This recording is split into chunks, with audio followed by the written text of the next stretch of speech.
fídíò yẹn mo post ẹ lọ lórí Vantage ni bèbí yẹn ti sọ̀rọ̀ ó sọ̀rọ̀ nípa diamond táwa ọba tẹ̀ ní diamond torí mo mọ̀ bí a ní diamond ní Nàìjíríà mo mọ̀ pé ó wà ní South Africa but I don't know whether we have diamond or not tó bàtà bá ní ẹ bá ń fi sínú comment section kẹ̀dẹ̀ sọ state tó wà torí tí yàn bá mọ̀ èèyàn gbọ́dọ̀ máa sọ but mo mọ̀ pé a ní gold nítorí pé mo ní evidence nípa ọ̀rọ̀ gold yẹn kò ń ṣe pọ́ sọ fún mi ni bó ṣe ń wí ẹ̀ ṣẹ́rí Emefiele Tinubu gbọ́dọ̀ fọ́ central bank yẹn sí wẹ́wẹ́ kó tó di pa máa pín Nàìjíríà tó olórí burúkú làwọn máa là yẹn wọ́n ti fi wá jẹun bí wèrè ẹgbẹ́ gbogbo tí Emefiele ṣe ẹgbẹ́ gbogbo tó ṣe èmi mọ̀ because central bank ló ń gbé gold wá sí airport tó fi ń ship ẹ̀ jáde pẹ̀lú Turkish airline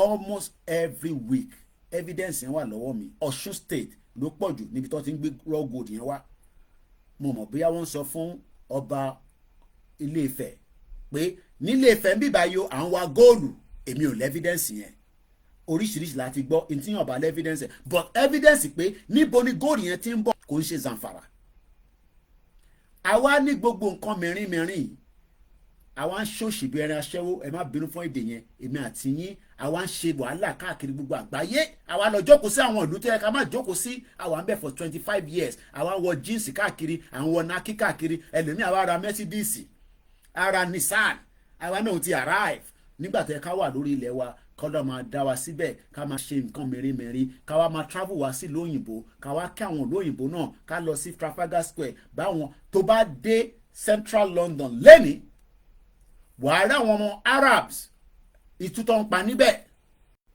wàá máa rí àwọn ọmọ Arabs wàá máa béèrè pé ṣé ayé táwọn ilé wa ṣé wọ́n ní káwa náà máa wà rú ayé yẹn ni àwa rí àwọn òmùgọ̀ ẹ̀yin idiot lẹ́ǹkankan ẹ̀ wá ẹ̀ máa sọ jágbajàgba torí pé ẹ̀ ní làákàyè pé òyìnbó mọ tó ń ṣe mo kí ẹ̀gbọ́n mi Yẹmí Fátókí Akeem Ayọ̀délé mo kí bàbá wa àwọn òyìnbó wọ́n mọ tó ń ṣe wọ́n dẹ̀ mọ̀ dáadáa nítorí pé wọ́n mọ̀ pé ìjọ tí ìran Yorùbá bá ti lè bọ́ kúrò nínú wàhálà táwọn fi wá sí ìjọ yẹn ni àṣìṣe ti dé bá wọn ṣé àwa ló yẹ ká ṣìṣe dé bá àbáwọn ìbéèrè tẹ kó kọ́kọ́ máa béèrè ẹni ẹ̀ ta ló yẹ kí àṣìṣe dé bá nítorí pé Elédùmarè sórí ẹ̀jẹ̀ tó ràn lára tèmi òun náà ló ràn lára tiẹ̀ àwọn ti wá fẹ́ compromise ẹ̀jẹ̀ yẹn gan sef nítorí pé a ti wá rí pé ẹ̀jẹ̀ ti ń dilute àwa ọmọ ẹni tó jẹ́ ọmọ Yorùbá gangan mọ́ nítorí pé that is a part of the game plan àwa ń sọ fún yín pé kò ń sọ̀rọ̀ Tinubu máa elevate 15 kíní kan kódà tó bá wọn Tinubu kó sọ gbogbo Nàìjíríà pé kó má sí poverty mọ́ ìyẹn ọ̀dà pé èèyàn jẹ́ Yorùbá nation dúró they can be telling lies to the gullibles at home àwa mọ̀ pé the only option on the table is to collapse Nigeria and let us move further mo máa ń wà lórí program yeah, definitely we still have a country called Nigeria. There's a country called Nigeria. So I expect you to be using the word I am a Nigerian. Mo wà lórí page kan ọmọ Igbo ni bèbí náà ó wà ní Japan. Àwọn ọmọ Biafra wá sọ fún pé I am a Biafran. Ó ní ṣe pálí Biafra ló fi dé France, which she's very right to say that. Only right because as I speak right now Biafra ò tí ní government wọn ò ní passport tiwọn láti fi travel and tó o bá ní passport ìlú mi ó sì máa lo passport in Nigeria so because that is the reason why we are saying that Nigeria is still existing especially ẹ̀yin idiot ẹ̀yin mugumu tẹ́ ẹ̀ sọ pé ẹ ti gba country ẹ̀yin ẹ ti gba country ẹ lè lo passport Nigeria kẹfì ọpẹ ẹ ló mọ ẹ wá lọ lo passport Yorùbá nation tẹ́ ẹ̀ sọ pé ẹ ti gba Yorùbá nation country níbo lẹ ti gbà sí ọ̀nà bó lẹ gbà sí so tẹ́ bá fẹ́ travel nísìn lọ sí Nàìjíríà ṣé passport Yorùbá nation lẹ máa fi dé Nàìjíríà ni lẹ máa fi padà sí Yorùbá country ni àbí báwo this is the reason why we are saying ọ̀rọ̀ Yorùbá nation kò ń ṣòro tíyàn fi ń tayín rárá ọ̀rọ̀ tó important ni tíyàn gbọ́dọ̀ lò lákàyè lé lórí lóòótọ́ ohun àkàgbà lẹ́nu nígbà tẹ́lẹ̀ sọ pé ẹ fẹ́ jà ìjà ló lè stop Nàìjíríà within the next 24 hours ẹ dẹ̀ ti sọ pé ẹ̀ níjà that means pé ẹ máa ṣe ní pẹ̀lẹ́pẹ̀lẹ́ tẹ̀tùtẹ̀tù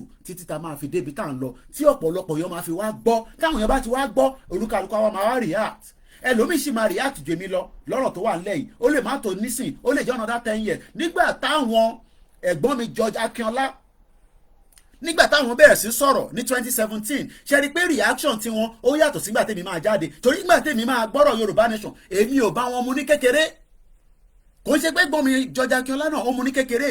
Ẹ jẹ́ ká gbọ́n tó sọ níjọ́ náà lọ́hùn ìyẹn ẹ̀gbọ́n wa George Akínọlá ní Adámàsìgbà ní 2017 ló ń pariwo pé ọ̀rọ̀ tó wà nílẹ̀ yìí kò ń ṣọ̀rọ̀ restructure àti ọ̀rọ̀ restructure kan mo rí bàbá Adébánjọ àwọn bàbá yẹn kọ́ lọ́n kó túbọ̀ lẹ́rọ̀ mi gbogbo yín kí bàbá yẹn sì máa lọ patí at that age ohun wọn lọ ṣe ń lọ lóòótọ́ but tó bá ń dúró de bàbá Adébánjọ kóun ló máa gba Yorùbá nation fún ẹ òun ló máa fún ẹ ní restructure tó o tètè súnmọ́ ọ̀rọ̀ Yorùbá nation tá a mú dání àwọn bàbá yẹn máa jayé tó máa fi kú ni bàbá yẹn logi sẹ́pẹ̀ báyìí wọ́n mú dání báyìí wọ́n lọ sí patí kan ẹ lọ sórí Délé Mọ̀mọ́dù support Yorùbá nation àwọn máa jayé kú ni àwọn elite wa nìyẹn tí wọ́n ò ní fẹ́ jẹ́ kí Yorùbá nation kó tètè bọ́ sí because kò jẹ́ kí irú àwọn bàbá Adébánjọ at 95 kọ́ sì máa sọ pé ní tó bá mú bàbá Akíntóyè at 88 bàbá Adébánjọ ju bàbá Akíntóyè lọ bàbá ṣé bàbá Adébánjọ kó lè kọ́ ní ẹ má bínú bàbá wa ẹ mọ̀ pé mo ti rí yín dáadáa kò ṣe pé mo fi ọ̀rọ̀ sọ sí yín ṣé kò ṣe pé ẹ̀ lẹ́ẹ̀kẹ́ nílà káyè ju bàbá Akíntóyè lọ because wọ́n ní ẹni tó bá dàgbà ló yẹ kó nílà káyè èmi ò wá rò pé ẹ̀yin tẹ́ ń béèrè fún restructure ó jẹ́ kí gbogbo wà lójú kan nísìnyí ká máa béèrè lọ́wọ́ Tinubu pé ọmọ òdì ṣèdí bẹ̀rẹ̀ a fẹ́ Yorùbá nation fún wa ní Yorùbá nation honest a máa declare Yorùbá nation fúnra wa àwa ṣe yẹn àwọn bàbá yẹn ṣe wọn lọ patí ẹ lọ sórí Délé Mọ̀mọ́dù page lánàá mo àwọn wo bàbá yẹn pé ṣáwọn tí a máa dúró fún restructure náà lélẹ̀ at 95 ó mú gisẹ́gbẹ̀ báyìí igi mẹ́ta òfin ó ti ó dùn báyìí wọ́n di bàbá yẹn mú báyìí wọ́n sì ń lọ patí àwọn bàbá yẹn ni wọ́n wá ń dúró dè máa dúró dè wọ́n àwọn bàbá yẹn àtàwọn ọmọ wọn àtàwọn grandchildren wọ́n lè máa wò mí báyìí they are living a better life than me and you. now nígbà tó di 2017 ẹ̀gbọ́n mi George Akínọlá àwọn jáde níjọ́ náà lọ́hùn mo wá fídíò yẹn ni kí ni àwọn jáde fún àwọn ń béèrè fún pé ọ̀rọ̀ tó wà nílẹ̀ yìí ó ti kọjá bó ṣe yẹ lọ ẹjẹ́ divide ìlú yìí nítorí pé àwọn olòṣì àwọn tẹ́yìn máa lọ campaign fún àwọn olè politicians yín láti gbogbo Kwara títí dé ìsàlẹ̀ gbogbo wọn pátá they are 419 ni wọ́n mọ̀ pé in táwọn yẹn ń béèrè fún ní 2017 yẹn òun ló máa liberate wa wọ́ọ̀ wá jẹ́ kí ọ̀rọ̀ yẹn kó jáde síta nígbà tí èmi gan máa fi wá gbọ́ pé àwọn George Akínọlá ti sọ̀rọ̀ rí ẹ̀gbọ́n mi yẹn ló tí mo rí fídíò wọn níbí báyìí wọ́n á ní ṣé báwọn kan ti sọ̀rọ̀ pé kí Yorùbá pín mo sọ̀rọ̀ Victor Taiwo because àwọn yẹn bí 419 nìyẹn I don't trust that man because ó náà àti ń jẹ́ Yorùbá nìjà fún 30 years kíníkan kò sẹ́ni kankan tó tẹ̀ gbọ́n rárá ìgbà tá a máa gbọ́ àrí evidence tó rí ẹ̀rí dáadáa tó sọ̀rọ̀ ṣọ́kọ́ṣọ́kọ́ òun làwọn George Akínọlá I'm not care about that Victor Taiwo gbogbo ìgbà tó wà yẹn gan sẹ́ mo rò pé yẹn kankan mọ Victor Taiwo yàtọ̀ sáwọn ọba tọ́jọ́ ń ṣe kùdúpẹ̀tẹ̀ tọ́jọ́ ń wọlé tó ń bá ṣiṣẹ́ tí n bá rí fídíò yẹn nísìn màá lọ wá níbi tí mo tún lè ti rí I'm sure pé ó wà níbí báyìí so kí ni mo fẹ́ fàyọ̀ bẹ́ẹ̀ ni pé ọ̀rọ̀ tó wà nílẹ̀ yìí ọ̀rọ̀ ọmọlúàbí pé a jókòó kájọ discuss ẹ̀ tó bá sì ń ronú pé Tinubu ti sọ fún wa pé òun máa tún Nàìjíríà ṣe yes iṣẹ́ tó àgbà fún nìyẹn ó gbọ́dọ̀ tún Nàìjíríà ṣe fún yín títí tí Nàìjíríà máa run until tó máa dijọ́ kan ó máa wá wind down tó dẹ̀ ṣe máa wind down ni pé olúkálukú wa lọ di bọ́dẹ̀ mú tàbá ti kọ́kọ́ gbẹ́gbẹ́ àgbà country báyìí àkọ́kọ́ máa close border wa bí ìgbà tí wọ́n bá fẹ́ ṣe election ní ó rà pé DRC ló fẹ́ ṣe election ní láìpẹ́ yìí the first thing they normally do ẹ̀rí pé nígbà táwọn náà bá fẹ́ ṣe election Nàìjíríà wọ́n ní wọ́n close airspace kí ló ṣe máa ń close airspace because a fẹ́ any intervention of anybody ní period yẹn so ìjọ tí ó bá wáyé pé officially through referendum ni o which we pray that it can come through referendum through total declaration ni o kò ń ṣe ti dagboru ni mò ń sọ through anarchy ni o at some point through pé Nigeria collapse ni in tó bá ti lè mú kó collapse a máa kọ́kọ́ close border wa we close the borders so that a fẹ́ any infiltrators tó máa wọlé ní period yẹn in that period yẹn la máa wá jọ jókòó gbogbo ọmọ Yorùbá pátápátá kò ní sí APC mọ́ nígbà yẹn kò ní sí PDP mọ́ kò ní sí AAC mọ́ kò ní sí any political structure tó wà lábẹ́ Nàìjíríà kò ní sí 1999 constitution everything will be collapsed but reason táwọn kan ṣe ní ẹ má lọ fà débi pé ẹ nílé control ẹ because ká má tún lọ máa ní tó ń pè ní àwọn warlord America ń bẹ̀rù yẹn èmi wà níbi tí a ṣèpàdé kan ní 2 years ago mo ní go into detail pẹ̀lú àwọn gbòógì èèyàn lamẹ́ríkà that is one of their concern pé tẹ́ ẹ bá lọ pín tẹ́ ẹ bá pín dáadáa there might be a warlord tó bá mọ̀ tó ń pè ní warlord ó pọ̀ ní Somalia warlord ni pé olúkàlùkù àwọn kan lè dira wọn mú ní just bẹ́ẹ̀ ṣe ń ṣe àwọn tọ́gìrì tẹ́ ń ṣe nísìn nílẹ̀ Yorùbá àwọn tọ́gìrì òṣì tẹ́ ń ṣe táwọn kan ní àwa la wà ní Múṣin àwa lọ́bọ̀ Múṣin olóòṣà àwa la wà ní ojú ẹlẹ́gbà àwa so they are worried and they are concerned. That is why some people are saying tẹ́ bá ní ẹ fẹ́ gba Yorùbá nation ẹ wò ó dáadáa o ẹ má lọ dá wàhálà sílẹ̀ o tá bá lè sọ pé a fẹ́ dá wàhálà sílẹ̀ ọ̀rọ̀ wàhálà kọ́ what we are saying is that let everybody come together and let us discuss the issue but kẹ́ wá máa play game pé a lè discuss issue tó wà nílẹ̀ yìí o àwa tún ronú 2027 èmi ò ní kẹ́ máa ronú 2027 I care less anymore ẹ bá ronú 2031 gan sef because the same thing náà ló ẹ ṣe máa bá kò lè sí yàtọ̀ ìyàtọ̀ kankan ò lè sí bẹ́ẹ̀ ṣe election ọ̀rọ̀ election kan ló wà nílẹ̀ Yorùbá mọ́ nísìn ọ̀rọ̀ bí a ṣe fẹ́ decide fate wa ti real identity wa táwọn olùṣọ́ lórí burúkú British tó gbà kúrò lọ́wọ́ wa because àwọn ló gbà kúrò lọ́wọ́ wa because wọn ò ní any right láti wá kọ́kọ́ decide lé wa lórí but ẹ mọ̀ tó ṣe wọ́n lo agbára wọ́n lo bomb wọ́n lo gbogbo nǹkan wọ́n lo agbára débi pé àwọn ọba wa kọ̀ọ̀kan náà compromise àwọn aráàlú compromise wọ́n tà wá lẹ́rú wọ́n ṣe gbogbo tó ń wù wọ́n disorganize wa after 110 years tí Nàìjíríà ṣe máa pé 110 years ní January 1st àfẹ́mú yìí tó ti wà ní countdown yìí àwa ń béèrè pé who are we gangan ta ni wá ta là wá gangan ṣé Nigerians ni wá yes. As it stands right now, we are Nigerians because the country has not divided. The country has not collapsed. So automatically, ẹni tó o bá ti ní passport ìlú mi, tó o bá ti lè ní identity mi, tó o bá ti wà nationalized sí country mi, tó bá jẹ́ pé inú Nàìjíríà ló wọ́ wà, o dẹ̀ ní any other means of travel pé kò ń ṣe pé visa ni mò ń sọ o. Because tó bá dé airport, ìwọ náà lẹ́ẹ̀kankan tí wàá fi ìwọ náà lọ sí airport. Wàá dé olúkálukú tó bá ti dé airport, ẹlòmíà yọ blue jáde. Ẹlòmíì ayọ̀ kọ́lọ̀ mi jáde ó ayọ̀ díìsì jáde ẹni tí ó fẹ́ travel tó ń ṣe pé ó ń padà sí bẹ́ẹ̀zẹ̀ ìlú tó ti jẹ́ nationalization kò ní lo Nigerian passport àwọn kan lo dual nationality wọ́n ń lo ti Nàìjíríà bá ṣe ń wà báyìí nísìn kódà àwọn tó ti lọ́lé tí mo mọ̀ wọ́n ti sọ fún àwọn kan ti dágbére fún mi Mr. Koiki àwọn kan ti wà ń lé wọ́n ti sọ fún mi mo mọ̀ àwọn tó ń lọ lọ́la mo mọ̀ àwọn tó máa lọ lọ́túnla mo mọ̀ àwọn bẹ́ẹ̀ lọ ntẹ̀ní láti rántí àwọn kankan tí ọ̀yìn kan máa bá mi mú wá mo ní láti ẹ̀tìbí tẹ̀sẹ̀ rántí nísìn máa pẹ́ nìyẹn tó o bá ń padà bọ̀ kó bá máa kó bọ̀. So kí ni mo fẹ́ fàwọn bẹ́ẹ̀ ni pé as we stand today there is still a country called Nigeria. Don't let anybody fool you pé kò sí kankan tó ń jẹ́ Nigeria. Nigeria is still existing. It's still a country. Lágbàáyé ní Africa ní around the world gẹ́gẹ́ bí ṣe máa ń gbé máàpù mi ṣáà mo bí ṣe máa ń love máàpù mi láti gbé mọ́ra. There is still a country called Nigeria. She exists as of today. So don't be fooled pé kò sí kankan tó ń jẹ́ Nigeria. It is still existing. But we are campaigning for the right of the Yoruba people just as we are campaigning for the right of us to exit Nigeria.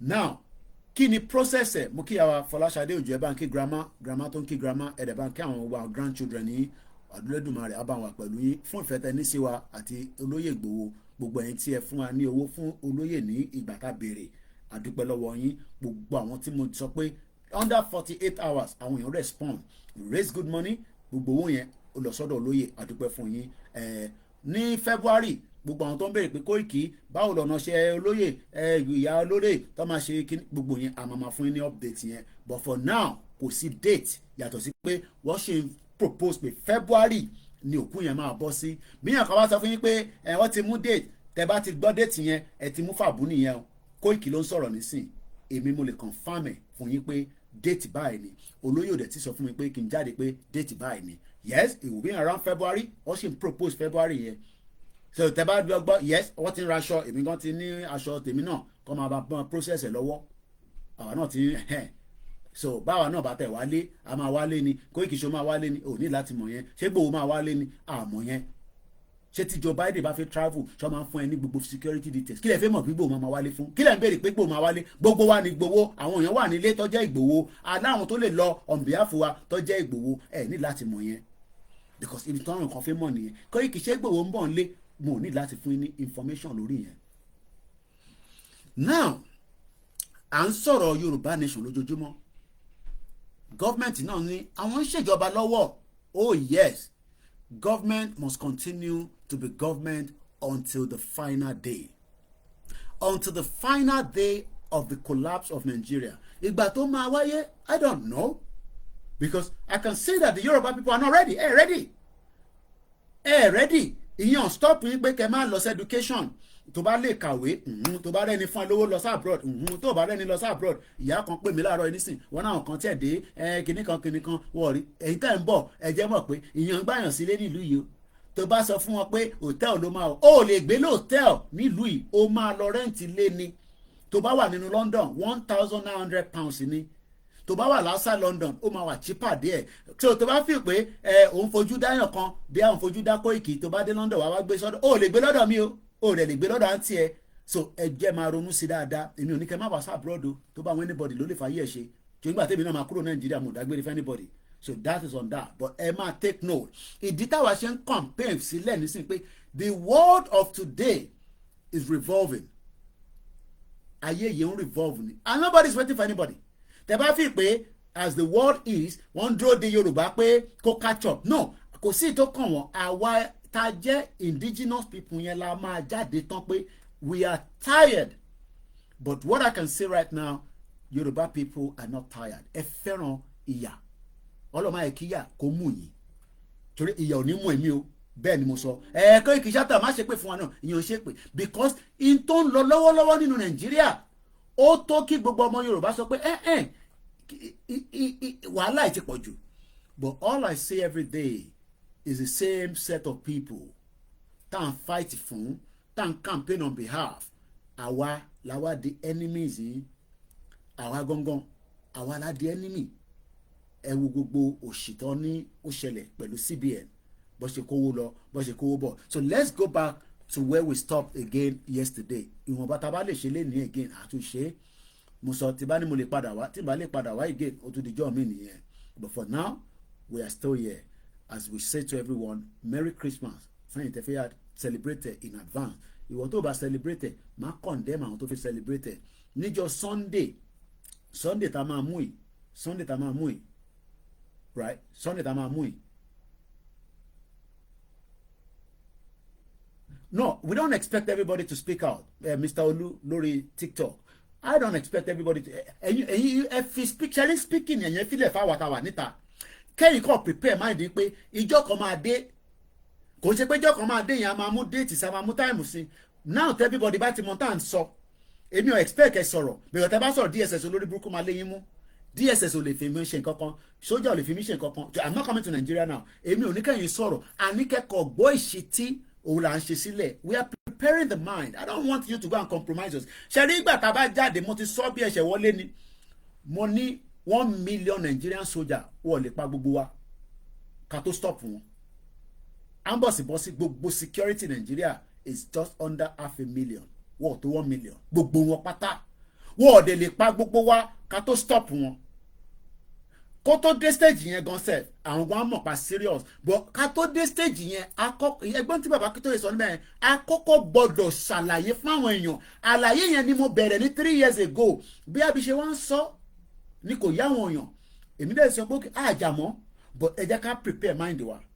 Tinubu prepare mind ẹ̀ pé òun padà bọ̀ ní Nàìjíríà láti wá jẹ governor ní 1999.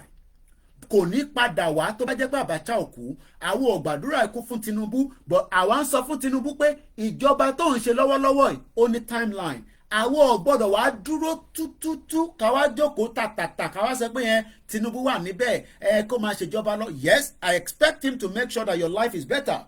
But ìyẹn stop wa pé ká má bẹ̀rẹ̀ campaign wa padà ká má sọ fáwọn èèyàn wa, which is exactly what we are doing every day.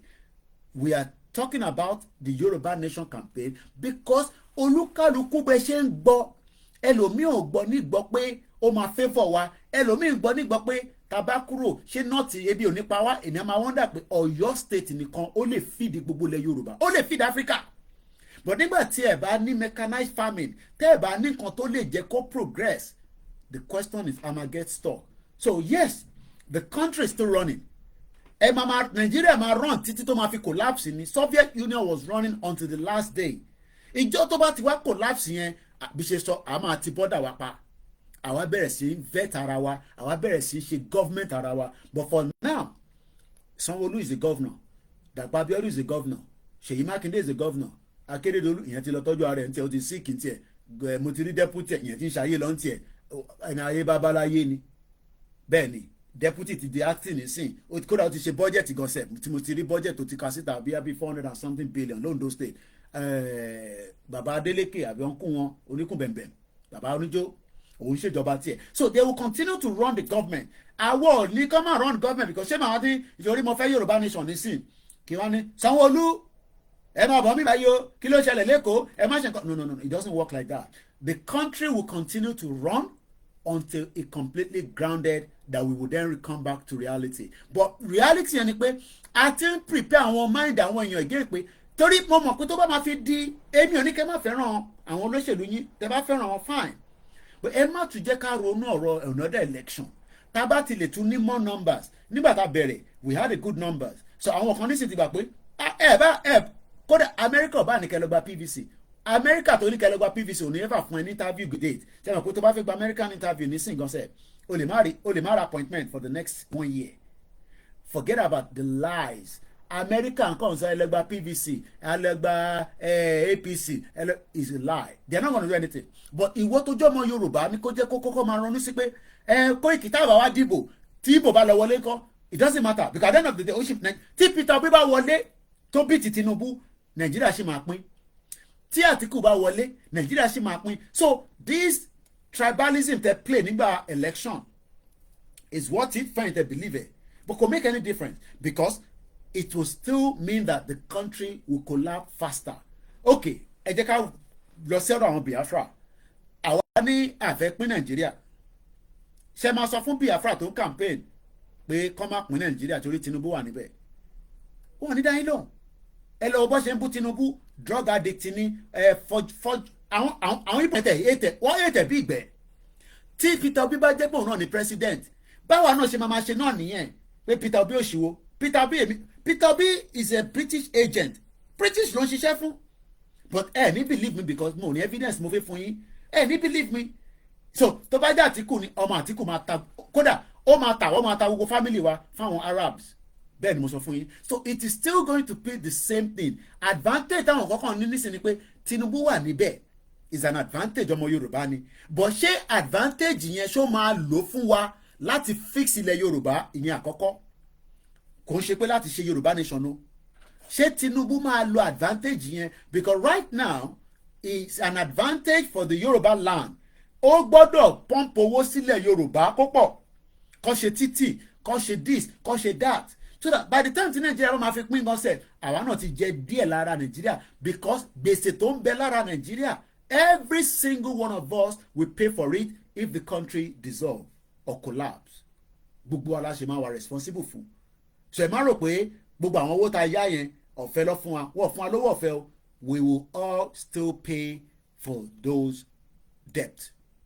It is not free o. Government kọ́kọ́ fún anybody lówó ọ̀fẹ́ o. We will all pay for it. But before we get to that stage, let us first say to our people, tá bá pín Nàìjíríà lẹ́nìí, First Bank will automatically start running as a Yoruba entity. I mean, ọmọ change orúkọ wọn. Wọ́n nílò First Bank of Nigeria mọ́ nílẹ̀ Yorùbá. Wọ́n lè lọ lò ní North. A lot of things will change. The first thing that will first change is that name. Now, ṣé wọ́n prefer kí orúkọ yẹn change láti Nigeria sí Oduduwa Kingdom, Yoruba Nation, Yoruba Republic, Oduduwa Republic? Èwo ló prefer nu méjèèjì? Do you prefer the name Nigeria? Come up with any, I am a Nigerian. But your true picture of identity tó jẹ́ Yorùbá gangan is hidden away. Èwo ló fẹ́ nu méjèèjì? Ẹ fi sínú comment section. That is the first game. Now, ẹ lè máa béèrè pé Koiki báwo la ṣe máa wá change gbogbo kinní yẹn? Ṣé o mọ̀ pé Britain nígbà tó kúrò ní EU ní mo kí our Grace Olúṣòótọ́ nígbà tó kúrò ní EU ní 2016 ta ló mọ̀ tó kọ́kọ́ change nígbà movement táwọn ọmọ ìlú wọn vote against pé a fẹ́ kúrò nínú EU ta ló lè confirm kí ni wọ́n kọ́kọ́ change fáwọn tó bá ń gbé nílùú yìí àbẹ̀ni tó bá ń follow politics ìlú yìí. The first thing that will change was wọ́n withdraw passport tí wọ́n ń lò tẹ́lẹ̀ wọ́n withdraw kúrò lọ́wọ́ gbogbo ọmọ wọn because passport tó ń lò tẹ́lẹ̀ tó fi wà ní abẹ́ EU ó ní emblem EU lórí and for the fact that they are no longer a member of the EU ẹ ṣe gan ni dáàdi wa fà. The first thing tá a máa kọ́kọ́ ṣe ni pé ìjọ tí Nàìjíríà bá ti collapse we will automatically start issuing a new passport that will be Yoruba nation passport. That is the first thing. You will automatically become a full-blown citizen. Àwa máa vet ara wa. Yes, ó gbọ́dọ̀ vet because kó má jẹ́ pé àkọ́ máa kó ẹran mọ́mọ́gà àbí whatever ẹ mọ̀ kó Yorùbá tèmi ó ní ìgẹ́ta síbi. So the first thing we will do is we will first become a citizen of Yoruba country. And that means that you will have right. Àwọn kan náà máa rí right yẹn o ẹ má doubt ẹ o àwọn ọmọ Igbo kan máa ní right yẹn because right ọmọ ní ni pé wọ́n ti fẹ́ ọmọ Yorùbá just like bí wọn náà ṣe rán àwọn òyìnbó tó ń fẹ́ Nigerians ṣé o mọ̀ pé àwọn òyìnbó tó ń fẹ́ Nigerians yẹn wọ́n fi ń gbàwé ni kò ń ṣe pé wọ́n ní true love láàrin wọn bọ̀ wọ́n fi ń gbà ìwé ni kò dá wọn ṣe gbogbo ẹni tó fẹ́ òyìnbó ló ní ó fẹ́ gbàwé mo mọ̀ àwọn tó yẹ pé British ni wọ́n òyìnbó ló fẹ́ in tó prefer nìyẹn and it's vice versa àmọ́ ẹni tó jẹ́ ọmọ Nigerian tó ní British passport lọ́wọ́ òyìnbó ló fẹ́. So what is going to happen is that a máa set up immigration center immigration minister immigration department àwa bẹ̀rẹ̀ sí yanjú citizenship yẹn by categories. Number one àwa tá a bá jẹ́ ọmọ Yorùbá call to the core full blown Yorùbá we become the first automatic citizen. Mo kàn ṣàlàyé fún yín process yẹn ni o because àwọn kan feel this process pé a fẹ́ pín kúrò lára Nàìjíríà is a difficult process. No, it is not. The British left the European Union in 2016 and after they left every British passport holder wọ́n ní kó dá padà ẹ dá passport tó wà lọ́wọ́ yín yẹn padà kó lè issue new one fún yín kódà iṣẹ́ ló tún jẹ́ fún àwọn tó ń print passport.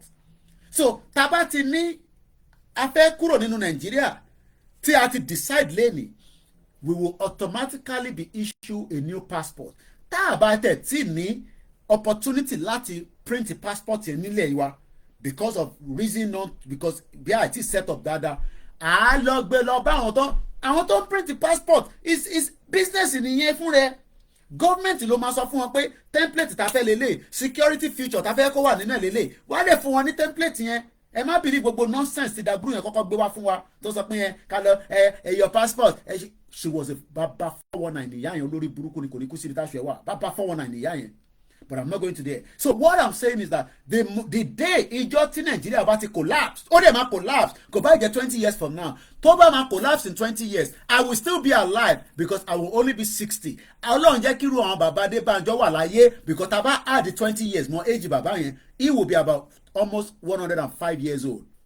So ṣe lè rí nǹkan tá à ń sọ nísìn kọ́dọ̀ fún gbogbo alẹ́ mi gúgù àgbàdúrà ikú fún anybody but what we are saying is that pé Nàìjíríà ò ní collapse yẹn ó máa collapse ó lè take time ni ó lè take another 30 years ó gbọ́dọ̀ collapse because àìmá collapse a lè ṣoríire o fact lẹ́gbẹ́ lẹ́nu mi yẹn bá a máa sáré kiri olóńgbàdúrà ní church olùsọ́dọ̀ babaláwo the first problem ni pé territory wa tó jẹ́ orílẹ̀ wa gangan yẹn wọ́n ti compromise ilẹ̀ yẹn a gbọ́dọ̀ gbà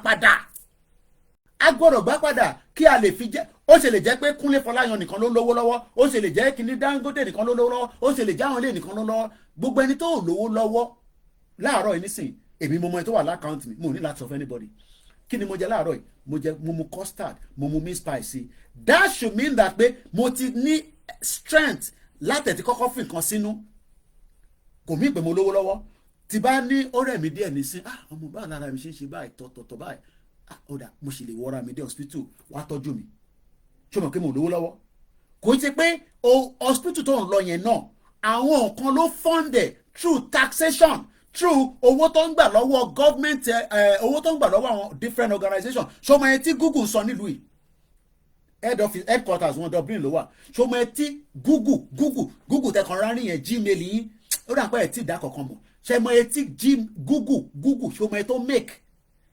Do you know that they pay taxes? Àwọn táàsì ló fi ń tún ìlú ṣe àwọn tax yẹn náà kò ń ṣe pé wọ́n san fún nàìjíríà olórí burúkú country ní nàìjíríà gbogbo owó tó ń gbà tó jẹ́ royalty táwọn shell ń sọ fún wọn tí dis ń sọ fún wọn wọ́n implement ẹ̀ padà to provide a good governance fún gbogbo wa. And that is what Bola Tinubu is trying to do. Bola Tinubu is trying to play òun wà intelligent but ó kàn waste time ara ẹ̀ ni tó o bá ti collapse Nàìjíríà tó bá parí tenure Ọlọ́run máa dá gbogbo wa sí tó bá lọ parí tenure tí a sì ń tún fa Yorùbá nation no going back Yorùbá nation now tí àdé ń rí lójú pé calm down tí wà Tinubu ti fẹ́ lọ ọmọ kí gbogbo wa lọ ṣe kí ni ká lọ bọ́kú lọ tó bá jáde nígbà yẹn má là máa yìnbọn pa gbogbo wa. Ó bẹ́tà kí ẹ máa lament dáadáa nísìn wá àti Tinubu wà níbẹ̀ ó bẹ́tà kí n rù nísìn dà pé kó dìgbà yẹn ká wá sọ pé Yorùbá nation tí mo ti lọ yọkùn tí mo lè jáde dáadáa. We will be dealt with by the Fulanis. Because wá sọ fún wa pé nígbà tí Tinubu wà níbẹ̀ kí ló dé tí ariwo yín ò lọ sókè tó yìí mọ́ kí ló dé tẹ́ went quiet even though movement means that kò ń ṣe dandan pé ó máa wáyé straight away. But it is called movement. It is called a movement. Benny, we all don't have to be rich to be comfortable. Wallahi mo wà comfortable pa. Tí n bá ti kọjá yàrá mi nílùú yìí, I'm very very comfortable. Tó bá dẹ̀ ti wago alágo ṣiṣẹ́, ẹni tó dé lẹ́yìn mi kó gbàwé before mi, mo wago ẹ̀ ṣiṣẹ́. Ẹni tẹ́mi dé lẹ́yìn ẹ̀, mo ti gbàwé before ẹ̀, bó ṣe rí nìyẹn. But what we are saying is that the current state of things in Nigeria, it is not designed for us. It has never been designed for us. It is a very biased. Ẹgbọ́n tó ń sọ pé àwa ni wife according to Lugard. Àwọn north ni husband because south ni west. Southwest ni ìyàwó. North ni ọkọ. Àwa wá ń ṣe wàhálà. Owó tá wá make ó wá ń padà sí north. Àwọn north wá jẹ gàba lórí wa. Tinubu kọ́kọ́ gbọ́dọ̀ make sure pé ọmọ Yorùbá náà ní owó tó pọ̀ lọ́wọ́ while he's in government. Oh yes, ó gbọ́dọ̀ make sure. Ó gbọ́dọ̀ sọ ọmọ Yorùbá púpọ̀ dolówó ká tó pín Nàìjíríà. But gbogbo yẹn náà, it is just tiny part of the problem. The bigger problem is that every single one of us should start talking about the dissolution, the collapse of Nigeria. Ó gbọ́dọ̀ collapse bẹ́ẹ̀ ni ìyàwó Amójáde Sànyà. Ó gbọ́dọ̀ ní àìmá collapse in Nigeria. Every one of us will be affected. The next generation will never forgive us. Let everybody continue to call themselves Nigerians, but ìjọ tó bá ti collapse, it will automatically. Ẹ jẹ́ kí n lọ sí how did Britain change passport. Sorry, Google now. Passport after EU exit or BRICS exit. Yeah, BRICS. Yeah, Britain will be able to travel with a blue passport when traditionally color returns for the first time in almost 30 years. The distinctive blue yẹn ló wà lọ́wọ́ àwọn èèyàn nísìn àwọn tó bá ní lọ́wọ́ ẹ make sure pé tọ́jú ẹ̀ dáadáa o tó bá lọ Nàìjíríà àwọn ẹ̀kọ́ jí passport mi lọ́wọ́ o ẹ máa nímọ̀ ṣeré ìyá kan dé last board of entry láti wọ plane gbogbo àlànà ti fídíò yẹn ó dà pé last year ni ìyá àgbàlagbà àwọn ọmọ ẹ ti gbé ìyá yẹn dé ilé hospital airport ìlú òṣì ní Nàìjíríà wọ́n gbé ìyá yẹn dé ibi tó yọ kọ́ máa check ẹrù ìyá yẹn kó dẹ̀ wọ plane páká ọ̀rí passport ìyá yẹn mọ́ àwọn ọmọ ayé ti yọ passport ìyá níyà gbogbo àlànà ti fídíò yẹn wọ́n láti gbé ìyá yẹn ọ̀bọ́ọ̀dì plane yẹn I'm sure àwọn ọmọ máa ti ṣe wàhálà wá ti gbá wọn gba passport wọn padà so ẹ̀yin àgbàlagbà tẹ́ ń lọ́lé torí àlè ní kẹ́ máa lọ́lé ẹ lọ gbọ̀rùn sára ẹ̀yin àgbàlagbà tẹ́ ń lọ́lé ẹ sọ fún àwọn parents yín passport wọn yẹn criminal wà lẹ́pọ̀t o èmi wá sọ pé criminal Yorùbá criminal Igbo criminal Hausa mo kàn sọ pé criminals ẹ rí i pé mo fi ẹ́ sí wọ́n kún ní airport burúkú báyìí wọ́n ń dúró de àwa diaspora tó máa jí everybody fẹ́ jápa àwọn tó máa jí passport yẹn àwọn ò fẹ́ jápa iṣẹ́ tí wọ́n ní pé kó jí passport yẹn wọ́n máa tà fún àwọn tó máa tà fún àwọn yẹn mọ bó ṣe máa lò wọ́n ò ní lò wá passport ẹlòmíì wọ́n lè máa lò wá sí UK wá kọ́kọ́ lò lọ sáwọn ìlú kan náà kò sí nǹkan tó lè ṣe o ẹ wà very careful ẹ má relax ẹ bá ti délé o èmi ní kí ẹ̀kan má lọ́lé o ẹ̀ ń tọ́dún bá bá láyé ló ń ṣọdún ẹ lọ́lé kẹ lọ gbádùn ayé yín but ẹ wà very careful. So let's go back. Kí ló ṣẹlẹ̀ nígbà tí is British passport changing after BRICS exit? Will Yoruba passport come up after the collapse of Nigeria? It will automatically come up. Muki Bishop Adesina, Nigeria is not a comfortable place for both the rich and the poor. Olówó ń jìyà, tálákà ń jìyà, òun lọ̀rọ̀ Nigeria. Now, did you know that since the middle of 2020, the new style of the British passport has been adopted? This means that any passport that is now issued by HM Passport Office, àwa náà máa ní tọ̀dọ̀ tiwa, àwọn ọlọ́mọ máa kò ní sí gbogbo ti Nigerian system yẹn mọ́. Lóòótọ́ àwọn offices yẹn sì wà, wọ́n kàn máa change orúkọ offices yẹn sí Yorùbá Passport Office. Kò ní jẹ́ Nigerian Passport Office. The moment Nigeria collapse, gbogbo tó ń jẹ́ Nigeria stop to exist in that territory called Yoruba land. That is the first thing. The ìjọ tí Nigeria bá ti collapse, ó máa collapse one way or the other. The first thing is that the whole structure tó ń pè ní Nigeria yẹn stop to exist. Gbogbo àwọn banks, gbogbo iléeṣẹ́, gbogbo this and that, wọ́n máa lọ máa reprint everything, wọ́n máa change orúkọ. Ṣé ẹ̀yin ò like yẹn ni? No, ṣé ẹ̀yin ò fẹ́, ṣé ẹ mọ̀ pé iṣẹ́ máa tún wà fún everybody ni? Printer máa wo ẹ máa busy débi pé ẹ̀yin gan lè máa lẹ́ ẹ need the external people kó wá láti Africa tẹ̀ fẹ́ employ because okay, let's look at it. Ẹ fún mi ní company tó yẹ pé they will not change the whole structure. You're right. Ẹ fún mi ní company tí kò ní change kankan tí Nigeria tó bá collapse. Well, this is a company because every company in Nigeria right now they're using the name Nigeria. That means that everyone will be busy. You will be busy. I will be busy. Olúkálùkù máa busy in different things tó bá ń ṣe ni. Our media máa busy. A máa polówó kankan. Ìwọ máa busy. Ìwọ náà máa busy. Gbogbo pàtẹ níṣẹ́ yẹn àkọ́kọ́ get employed because a lot of activities will be happening simultaneously.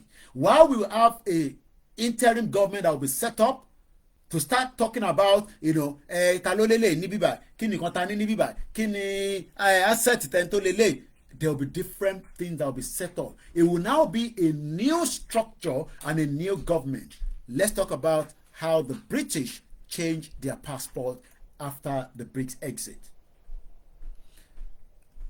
The HM Passport Office, tó bá mọ̀ tán pé bẹ́ẹ̀, àwọn yẹn gangan ni British passport will be issued in the name of His Majesty.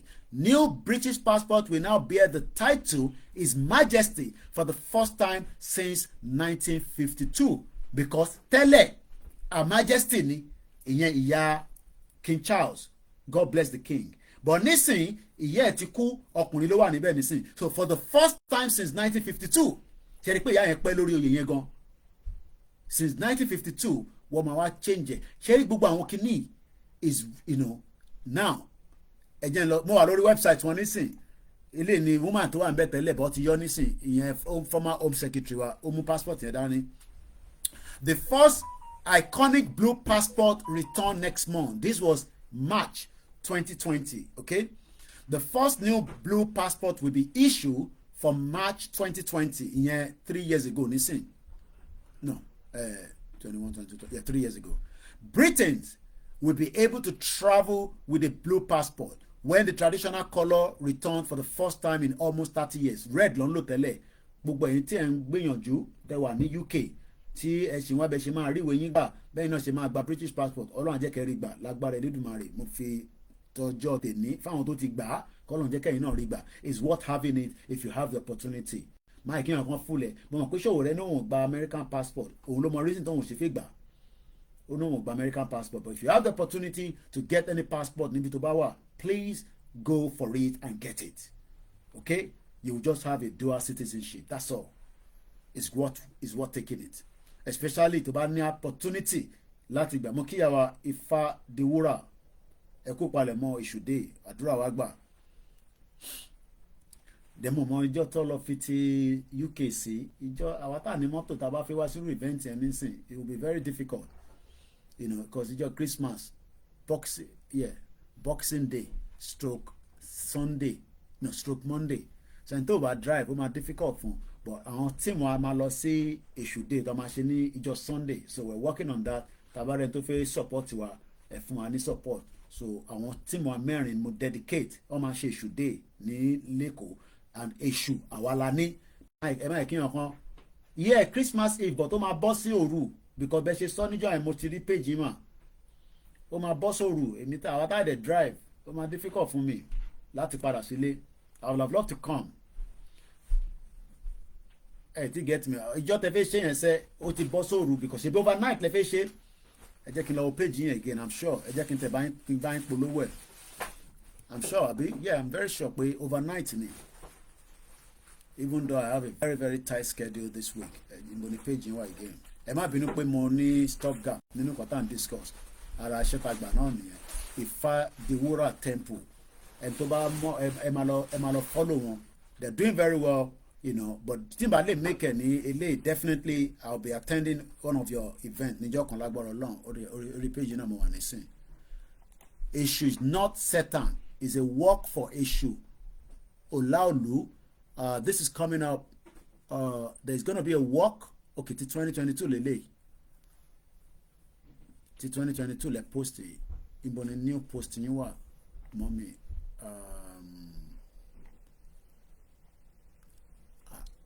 fi new advert new one sí o orí page ni mo wà Sunday is during the day okay it's during the day ni Sunday yẹn no 23rd is the all night service okay èmi ni mo mix it up nígbà yẹn yeah ṣebí Sunday lẹ fẹ́ ṣe tẹ máa fáwọn èèyàn náà nìkan or something like that ní Croydon mo mọ̀ kẹ́ fẹ́ ṣe nǹkan kan ní Croydon ní just mo wà lórí page mo fẹ́ kà dáadáa síta okay 24th okay Sunday 24th Ifá Diwúrà _temple_UK ẹ lọ follow wọn and please let us like I always say àwọn tó fẹ́ celebrate Christmas let's respect that àwọn táwa celebrate Èṣù day ẹ respect àwa náà àwa táwa jẹ́ mùsùlùmí náà 3-1 lèmi ṣe ń tèmi ibi tí mo dé láyé mi nísìnyẹn kan gbọ́dọ̀ fún mi ní fàbọ̀ ẹ jẹ́ ká sọ̀rọ̀ nípa Ifá Diwúrà temple I've never met this my mother but I've been following her you know báwo mo ṣe mọ̀ nípa wọn mo rí pé wọ́n ṣe Ọ̀ṣun day àwọn ọ̀dà ní London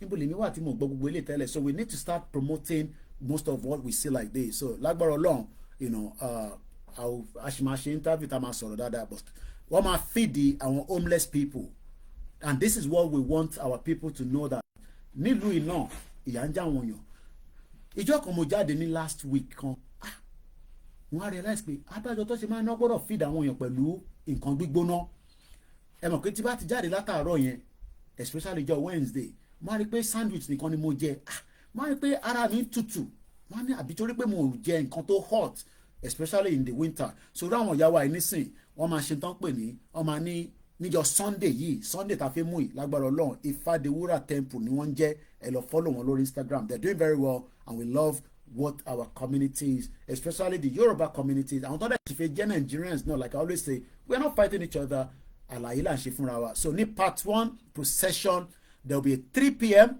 láti number 32 to 34 Sydenham Road wọ́n máa rìn dé Fear All Odd Park Lane Croydon CR01JD that is Charlie Romeo 01 Juliet Delta but ibi tó ti máa gbéra ẹ gbọ́dọ̀ débẹ̀ kò sí African time o aago 3 ló máa gbéra títí dé Fairfield Hall postcode ibi tó ti máa gbéra ní Charlie Romeo Oscar 2 Echo Freddy so ẹ jọ̀ọ́ ẹ darapọ̀ mọ́ wọn tó bá wá di part 2 níjọ́ yẹn náà láago 4 dé aago 6 wọ́n náà máa feed the 1,200 homeless people ẹ máa pé homeless wà nílùú yìí bẹ́ẹ̀ ni àwọn homeless wà and it's not their fault sometimes you know different people are going to 100% on psychiatric lánàá ní Yaba so Èṣù is not Satan it's an annual festival that has been held for almost a decade in the UK wàláì èmi ṣe ń gbọ́ láìpẹ́ ni mo parọ́ èmi ò mọ̀ pé wọ́n ṣe nǹkan tó tó yìí but that is good thing about you know the social media along the line we pick a lot of things so now I want to find this free publicity which I'm happy to do so and up to 50 countries worldwide it is aimed to heal and rebuild the destruction of the African indigenous faith Ifá to rid ourselves of this religious brainwash of the people that has occurred since Europeans invaded and colonized the continent. And this is the reason why Tasha sọ pé Cherry, even though we live here, àwọn ọ̀rọ̀ kan wà tá a máa fẹ́ máa sọ, but wọ́n ti bà ayé jẹ́ gan. They've destroyed who we are. Òun náà la ṣe ń sọ yìí. Yorùbá ni mí, ọmọlúàbí, one people, one culture, one language. I live with them for 25 years. I don't have cool. Mo ti attend the gay rally rí, mo ti attend the lesbian rally rí, kò sí tó kàn mí. Media lè mi, in táwọn fẹ́ ṣe nìyẹn. But èyí táwa jẹ́ tòtòrò tiwa, ẹ ṣe wá jẹ́ ká distort ẹ̀ táwa sọ pé èṣù dá. Kí lẹ mí pé èṣù dá? Láyé àtijọ́ nìyẹn o. Mo bẹ̀ ẹ̀yin ọmọ Mùsùlùmí àti Kìrìsìtẹ́nì. Ẹ má jẹ́ káwọn àfáà kan àti wòlíì kan kọ́ fún wa ní fàbú yẹn mọ́. Àwọn ló ń dá wàhálà yẹn sílẹ̀. Mo rí sísá wa kan tó ń respond sí evangelist Ezekiel or something like that. I don't try to get involved in all this because at the end of the day self-determination ló ní gbé dání. Mo dẹ̀ ní gbogbo platform ló ní nǹkan tó ń ṣe. In tí àwọn Ifá Diwúrà gbé dání wọ́n sọ pé torí àwọn máa feed 1,000 nísìnyí kọ́ wá ní àwọn ọmọ tá máa feed àwọn tó believe in èṣù nìkan. No, because àwọn ti wà nínú society to understand pé àwọn kan máa accept wọn, àwọn kan ní accept. This is the problem táwọn ní Nàìjíríà. Àwọn Fúlàní kan fi accept pé àwa la nílẹ̀, wọ́n fi override wa. So mo dúpẹ́ lọ́wọ́ yín o, ìyá wa bẹ́ẹ̀ ni èṣù láàlú. So and I love the work tẹ́ ń ṣe. Like I said, if I can't make it this Sunday, we will see how we will meet up. Mo mọ̀ pé frequently lè máa ń ṣe event, ẹ̀ dẹ̀ máa ń ní ibi tẹ́ ti máa ń ṣe ìjọsìn náà. I'll come down there, mo ti lọ sí sẹ̀lẹ̀ rí, mo ti lọ sí church ìyá àdúrà rí, ọ̀fẹ́ ni mo lọ bá wọn ṣiṣẹ́ níbẹ̀, ọ̀sánwó fún mi. Yóò wọ́n ti fún mi lówó kan rí o, mo lè parọ́, but ọ̀fẹ́ ni. So mo ti lọ sí mọ́ṣáláṣí rí. So we should be able to also visit Ifá temple, and I'll be there like I said. If we can't make it before the end of the year, I promise I will be there. Mo mọ̀ pé ẹ̀mọ́ ilé tẹ́lẹ̀, but I've always have the intention that kò máa rí mi ni, but since I can see you on the thread, mo ṣe ń sọ nísìn, and ẹ bá ń kí grandma náà àti àwọn ọmọ àti gbogbo àwọn temple yìí. So let's move on to the next conversation. So for the fact that we are talking about nígbà táwọn Britain to exit nílùú yìí, what change the passport wọn. So when we talk about moving away from Nigeria, ó máa wá ní peace ni, kò ní wá ní peace ni. The moment it stopped to exist, the first thing that is going to happen is that we will have a change of identity.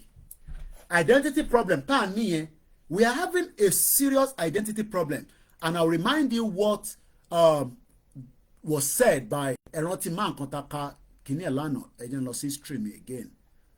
Where is my history? All right, let's go back to 1914 amalgamation.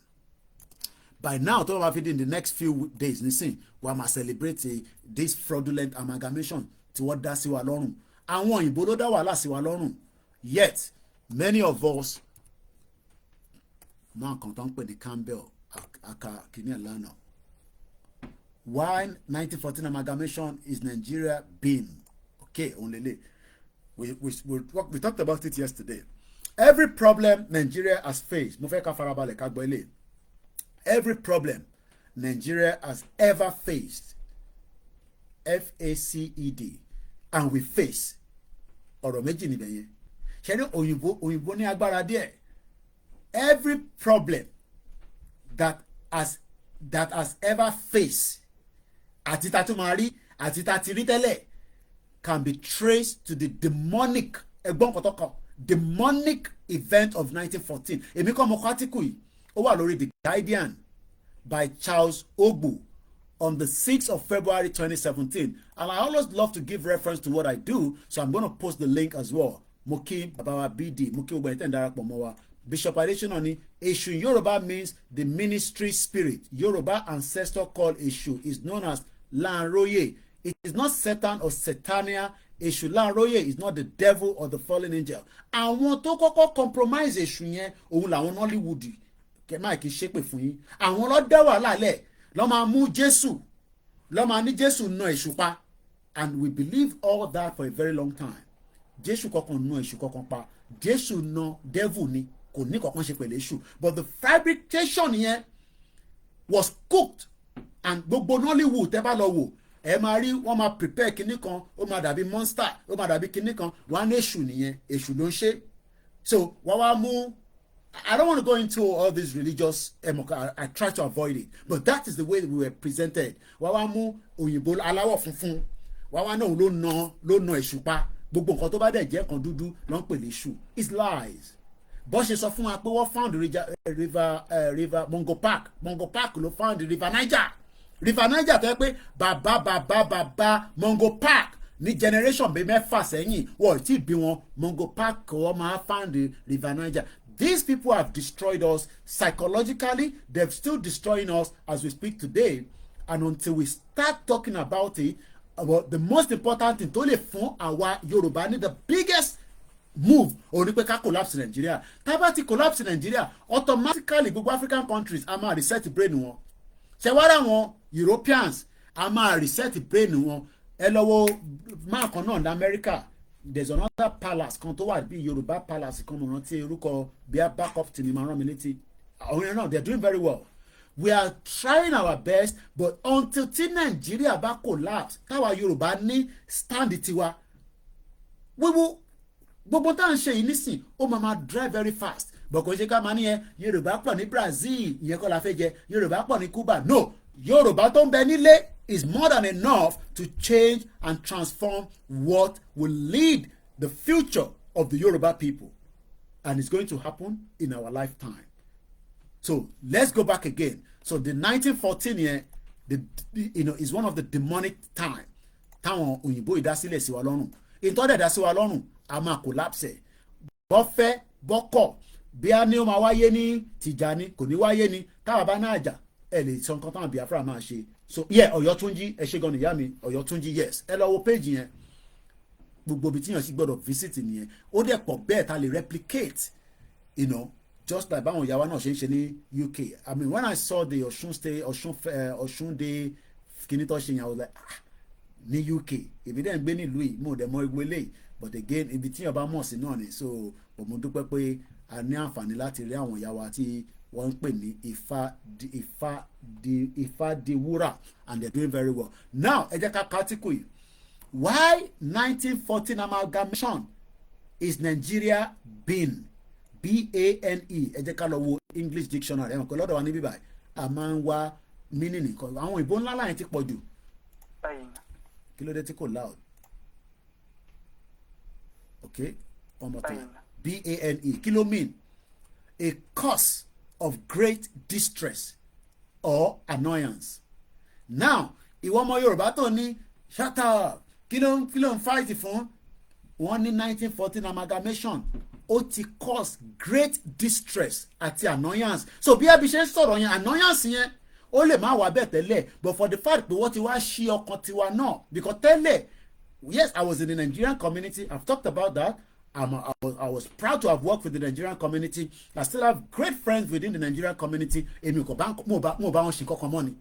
I refuse to work for anything called Nigeria. Wọ́n lè pè mí tí bá fi ìpè tí mo máa lọ tí bá wo tíìmù nǹkan tó fẹ́ ṣe níbẹ̀ tí bá rí pé kò wọ́tẹ̀ I will refuse not to go. I was there. Mo sọ fún pé ìjà kan wáyé nígbà kan Abike Dabiri was in the Nigerian High Commission. Ìjà yẹn wáyé tẹ́ pé ọ̀fẹ́ fọ́gò mọ́ra wọn lórí nínú Nigerian High Commission. What refuse wọ́n jẹ́ kí n record níjọ́ yẹn I was there community tí mo wà nú ẹ̀ ni so kò ní jẹ́ pé ẹ̀ṣẹ̀ rí mi pé iléeṣẹ́ ìbẹ̀rẹ̀ Europe no I was in that community but Baba Akintoye wá sọ fún wa pé for the kí ni Baba Akintoye ṣe máa ń sọ to achieve the noble goals a gbọ́dọ̀ kúrò ní Nàìjíríà in tó bá máa mú wa pé a fẹ́ rí noble goals wa tá a bá kúrò ní Nàìjíríà a lè rí o lóòótọ́ Ifá máa gbè wá Jésù a máa gbẹ̀yìn tẹ́ believe ànábì a máa gbẹ̀yìn but we are all still in danger so now àwọn kan wá tí wá béèrè náà pé ok jẹ́ kí n fi meaning sí ọdún ó ti fún wa ní meaning yẹn but mo fẹ́ wo kí làwọn ṣe béèrè again B-A-N-E wọ́n ní Nigeria the 1914 amalgamation is Nigeria's been B-A-N-E great distress ṣé kò fún wa ní distress látijọ́ tí wọ́n ti ní wọ́n achieve independent ìwọ sọ tó ṣẹlẹ̀ fún ìwọ àti family ẹ̀ má sọ tẹ lómi ìjọ a máa parọ́ mo mọ̀ family tiẹ̀ because ó ti cause distress for family tèmi Nigeria yẹn ti cause distress for my family in the last 63 years and it is time we let it collapse. Ó gbọ́dọ̀ collapse. Now àwọn kan tí wọ́n béèrè pé what is the meaning of the word pain? Àwọn èèyàn béèrè lórí Google. The meaning of being is a source of harm or ruin, cause. How to use being in sentence. Ìyẹn lẹ́yìn wá ní ká save. Ìyẹn lẹ́yìn wá ní ká tọ́jú. Ṣé kò ti ba ayé jẹ́? Kò bọ̀run jẹ́? Kò balẹ̀ jẹ́? Ṣé gbogbo adiju tó bá tẹ̀ mọ́ nǹkan kan níbi tílẹ̀ ṣúdé yìí? Ó yẹ kó mọ̀ pé nǹkan kan ti go wrong. Kò ń ṣe pàdúrà wọ ọgbà nílẹ̀ Yorùbá but ó ti cause distress. Kò cause distress nísìn. Ó ṣe jẹ́ Ọ̀tẹ́dọ́lá bridge yẹn. Káró àbí kíní kan bíríjì kí ló ń ṣẹlẹ̀ níbẹ̀ yẹn tó bá jẹ́ pé tutù ló yẹ kó ṣe síbẹ̀ ni ẹ jẹ́ kó ṣe tutù síbẹ̀ tó bá yẹ kó ṣe kó ṣàdúrà ni tó bá dẹ̀ jẹ́ pé engineering problem wà lérí àyẹn ibẹ̀ yẹn gangan ní kára accident tó ń ṣẹlẹ̀ níbẹ̀ yẹn ká tó parí ọdún yìí ẹ máa gbọ́ pé accident ṣẹlẹ̀ níbẹ̀ kò ń ṣèpè kí ló ṣẹlẹ̀ níbẹ̀ ṣé ó nídìí kan ṣàdúrà síbẹ̀ ni ṣé ó nídìí kan expand ẹ̀ ni why are we living in denial? Ó ń cause distress fẹ́mi ó ń cause distress fún ọ ó wá ní ìlú yẹn náà ni pé ká ṣe maintain no ó gbọ́dọ̀ collapse ni ó dẹ̀ máa collapse àsìkò tó máa collapse nìkan láì tí mọ̀ bọ̀pá wa máa dákẹ́ mọ́lẹ́mi ni last man standing lórí ìrìn àjò yìí èmi ni máa ṣí ọkàn yín kúrò lára ìlú tí ó fún yín ní distress èmi ò sí nílé ó ń fún mi ní distress every day ni mo ní distress lórí ọ̀rọ̀ Nàìjíríà because tí bá gba phone call báyìí nísìn distress ni because ẹni tó bá pè mí láti Nàìjíríà nísìn bàbá distress lọ fún mi nítorí ẹ kọ́kọ́ béèrè pé ṣàlàfíà lẹ́wà àwọn ọmọ ń kọ́ ọ tọ́pọ̀ máa fi sọ̀rọ̀ méjì mẹ́ta nǹkan dún kọ́ láyé àtijọ́ ìyá tèmi jẹ́ kí mi mọ̀ pé wọ́n máa ń send owó wá láti Nàìjíríà sáwọn èèyàn àwọn kan sì ń ṣe àwọn olè ẹ lọ́wọ́ Kogi state governor wọ́n ní nefie ó send over kìíní kan $1,000 lọ sí Amẹ́ríkà ó fẹ́ lọ fi kàwé ìwọ máa wáyìn pé máa sọ pé Nàìjíríà máa work. All these are bastard politicians wọ́n ti báyé jẹ́ wọ́n ti kó distress sí yín lára wọ́n ti pa yín sínú mọ́ ni wọ́n ti rape yín ẹ̀kan wọṣọ ni ẹ rò pé gbogbo àwọn tí wọ́n ń ṣe olóṣó nìkan ni wọ́n ti olóṣó gbogbo wa pátá látòkè délẹ̀ akọ̀ manage ni ẹlòmíì ní ọgbẹ́ ọkàn àìsàn kékeré ló ń ṣe nísìn ó wá rọra ń faṣọ sí wọ́n ti rape ẹnìyẹn ó ti wà in distress of the 1914 amalgamation. It has to collapse if truly we want to exit Nigeria so that we can have a better life. Akérédolú ò fẹ́ kú òun ò ṣe máa títà rẹ̀ ní Ondo state òun ṣe sá lọ sí Germany kí ló dé tí Akérédolú ò ṣe dúró sínú Ondo state kó máa tọ́jú ara ẹ̀ nínú general hospital tóun fúnra rẹ̀ ò pọ́ǹpù owó sínú ẹ̀ àwọn rò pé àwọn gbọ́n àwọn sá lọ sí Germany wọ́n ò fẹ́ kú wọ́n wá ní kéèmì àti wọ́ tàbá kú ká lọ bá God tí yẹ kọ́kàn rí ta ló lọ sí ọ̀run tó padà wá rí ẹ má tanra yín a gbọ́dọ̀ allow that distress yẹn a gbọ́dọ̀ pull it down ọ̀nà tá a fẹ́ fi pull it down gbogbo wa la máa jọ ṣe kò ń ṣe bàbá Akíntóyè nìkan Ìgbòho máa gbáyà sókè kó máa lọ síwájú no Ìgbòho níyàwó kò lọ́mọ ó níyàwó lọ́mọ Ìgbòho ní òun ti ṣe tán ṣàwà ti rẹ́dì òun ní béèrè now ẹ jẹ́ ká padà sórí átíkù yẹn mo kí gbogbo ẹ̀yin olólùfẹ́ wa lẹ́ẹ̀kan sí yẹn mo drink mi ẹ ṣe gan ni ìyá mi Kristi ẹ kú ìnáwó àná ẹ̀yin lẹ máa fún wa lówó tó jẹ́ gbẹ̀gẹ̀ lórí kíní lánàá nígbà tẹ́mi gan rówó yẹn báyìí ẹ mọ̀ fáwọn àjẹ̀bú dẹ̀ láìkó owó báyìí owó yìí máa pọ̀ mọ́ mi wọ́n ní Kóìkì wọ́n fi yẹn sílẹ̀ ó tó bẹ́ẹ̀ jù bẹ́ẹ̀ lọ ẹ má bínú mo kí gbogbo alẹ́ nǹkan sí báríkà Jímọ̀ fún gbogbo àwa mùsùlùmí mo kí gbogbo àwọn mùsùlùmí pátápátá a máa bá wa láyé a fi wá sáyé lẹ̀ lọ ni gbogbo àwa tá à ń palẹ̀ mọ́ èṣùdé náà àbáwá láyé àwa tá à ń palẹ̀ mọ́ ọdún kérésìmesì náà gbogbo ẹ̀ náà wọn náà ẹni ọdún bá láyé ló ń ṣọdún mo kí ẹ ìmọ́lẹ̀ Yorùbá ẹ jẹ́ ká lọ sínú átíkù ilé nǹkan sí. Every problem Nigeria has ever faced and will face can be traced to that demonic event of the 1914 when the British merged the southern and the northern protectorate into one country that is today known as Nigeria. Wọ́n ní gbogbo wàhálà àti ìta ti rí tẹ́lẹ̀ àti tó sì máa rí ìwọ máa sọ pé Ọlọ́run jẹ́ rí èmi náà sọ pé Ọlọ́run jẹ́ rí bí bàbá wa Owólabí ṣe sọ nìyẹn táwọn bá ń lọlé ẹ̀wọ̀n kó yàwó máa gbàdúrà fún wọn pé dádì bòkó ṣe pé mo fi wọn fámìlì mi ni wọ́n nísìn wọ́n lọlé the same day tó délé ní last year ni wọ́n pa wọ́n ní Fúlàní jí wọn gbé orúkọ àwọn náà ṣàdúrà ni àwọn tó ń ṣàdúrà náà wọ́n ṣàdúrà but it is just a problem mo kíyàwó Margaret Ìbíjọkẹ́ bẹ́ẹ̀ ni Ìjẹ̀bú like owó tó bá like owó kó like paper àwọn àdẹ̀dá fún British ní wàhálà jù mo dẹ̀ wà lára àwọn tó fún wọn lórí wàhálà lọ́wọ́lọ́wọ́ nísìnyí mo ní wọ́n mọ̀ mí dáadáa kò yẹ pé wọ́n ní mọ̀ mí ìgbà tá à ń ṣe terrorist kọ́ là ń ṣe ní bíbáyìí so ọ̀ ní choice but n tó ń ṣe ni pé wọ́n ní kó tone down gbogbo message mi lórí social media 500,000 followers ni mo ní lórí Facebook ẹ wo Facebook wa nísìnyí tá a bá calculate ẹ̀yìn tó wà níbẹ̀ nísìnyí ẹ rí i pé minor ni ẹ rí 15 people lówó mi ní bíbáyìí ṣé 15 ni mo ní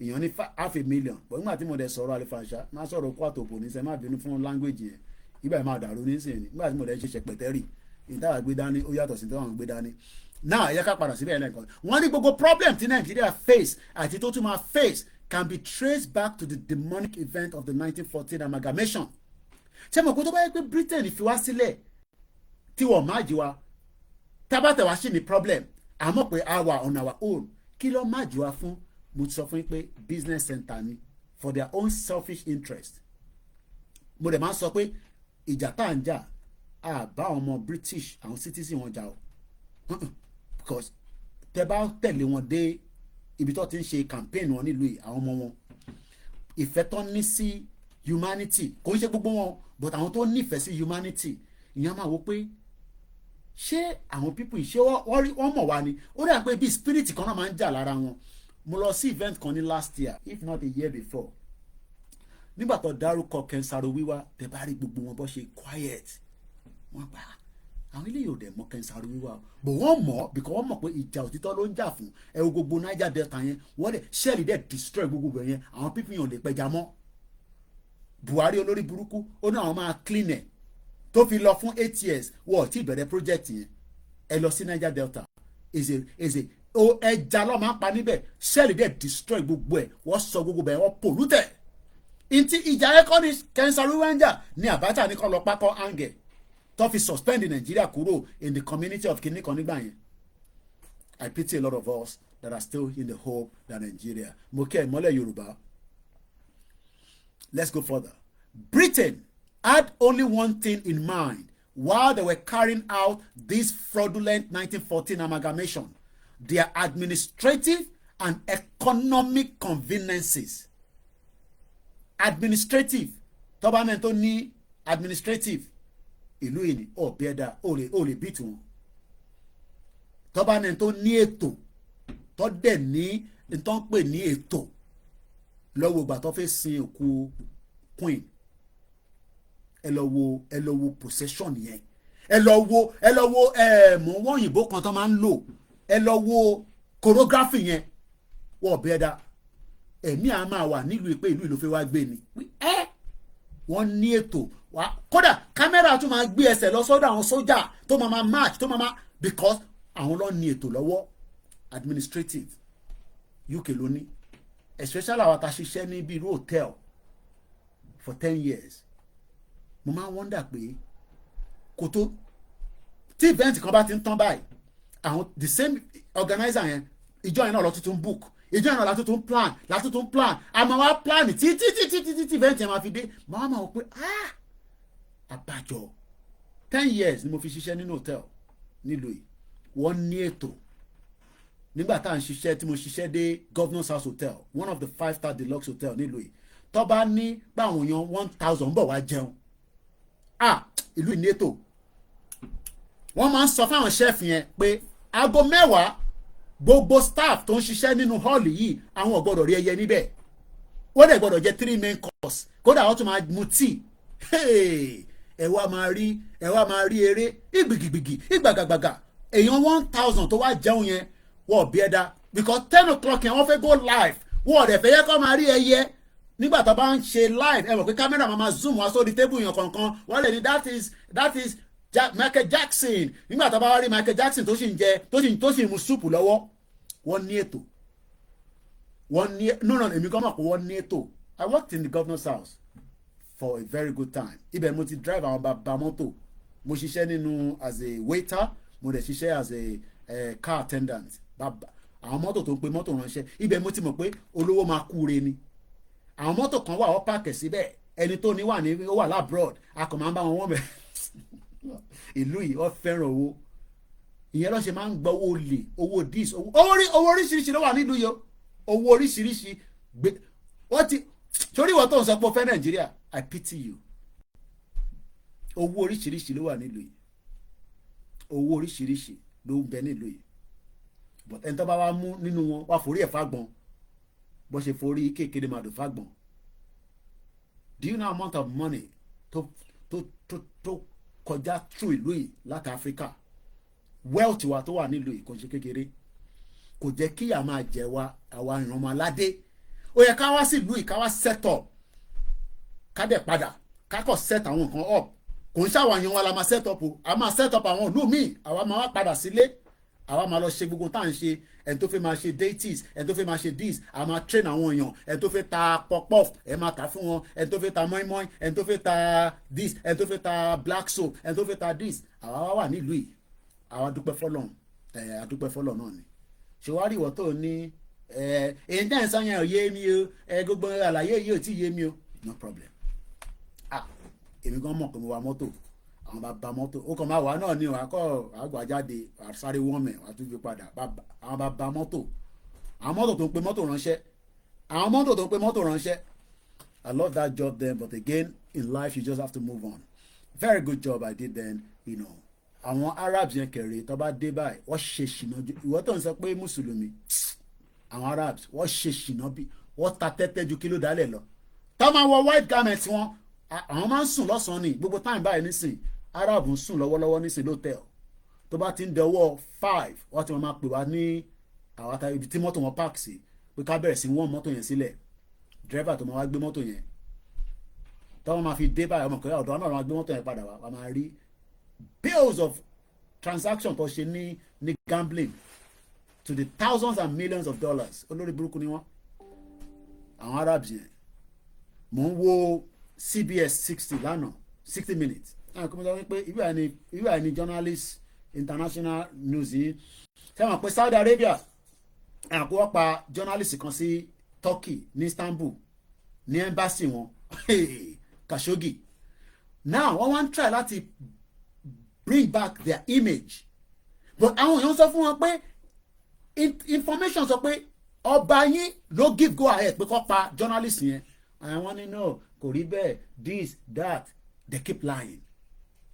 These are criminal people kò ṣe gbogbo wọn, but that Arab country tẹ́ ẹ̀ rí yẹn àwọn ọlọ́pàá journalist sínú I mean wọ́n pa wọ́n wá ṣàṣì wẹ́wẹ́.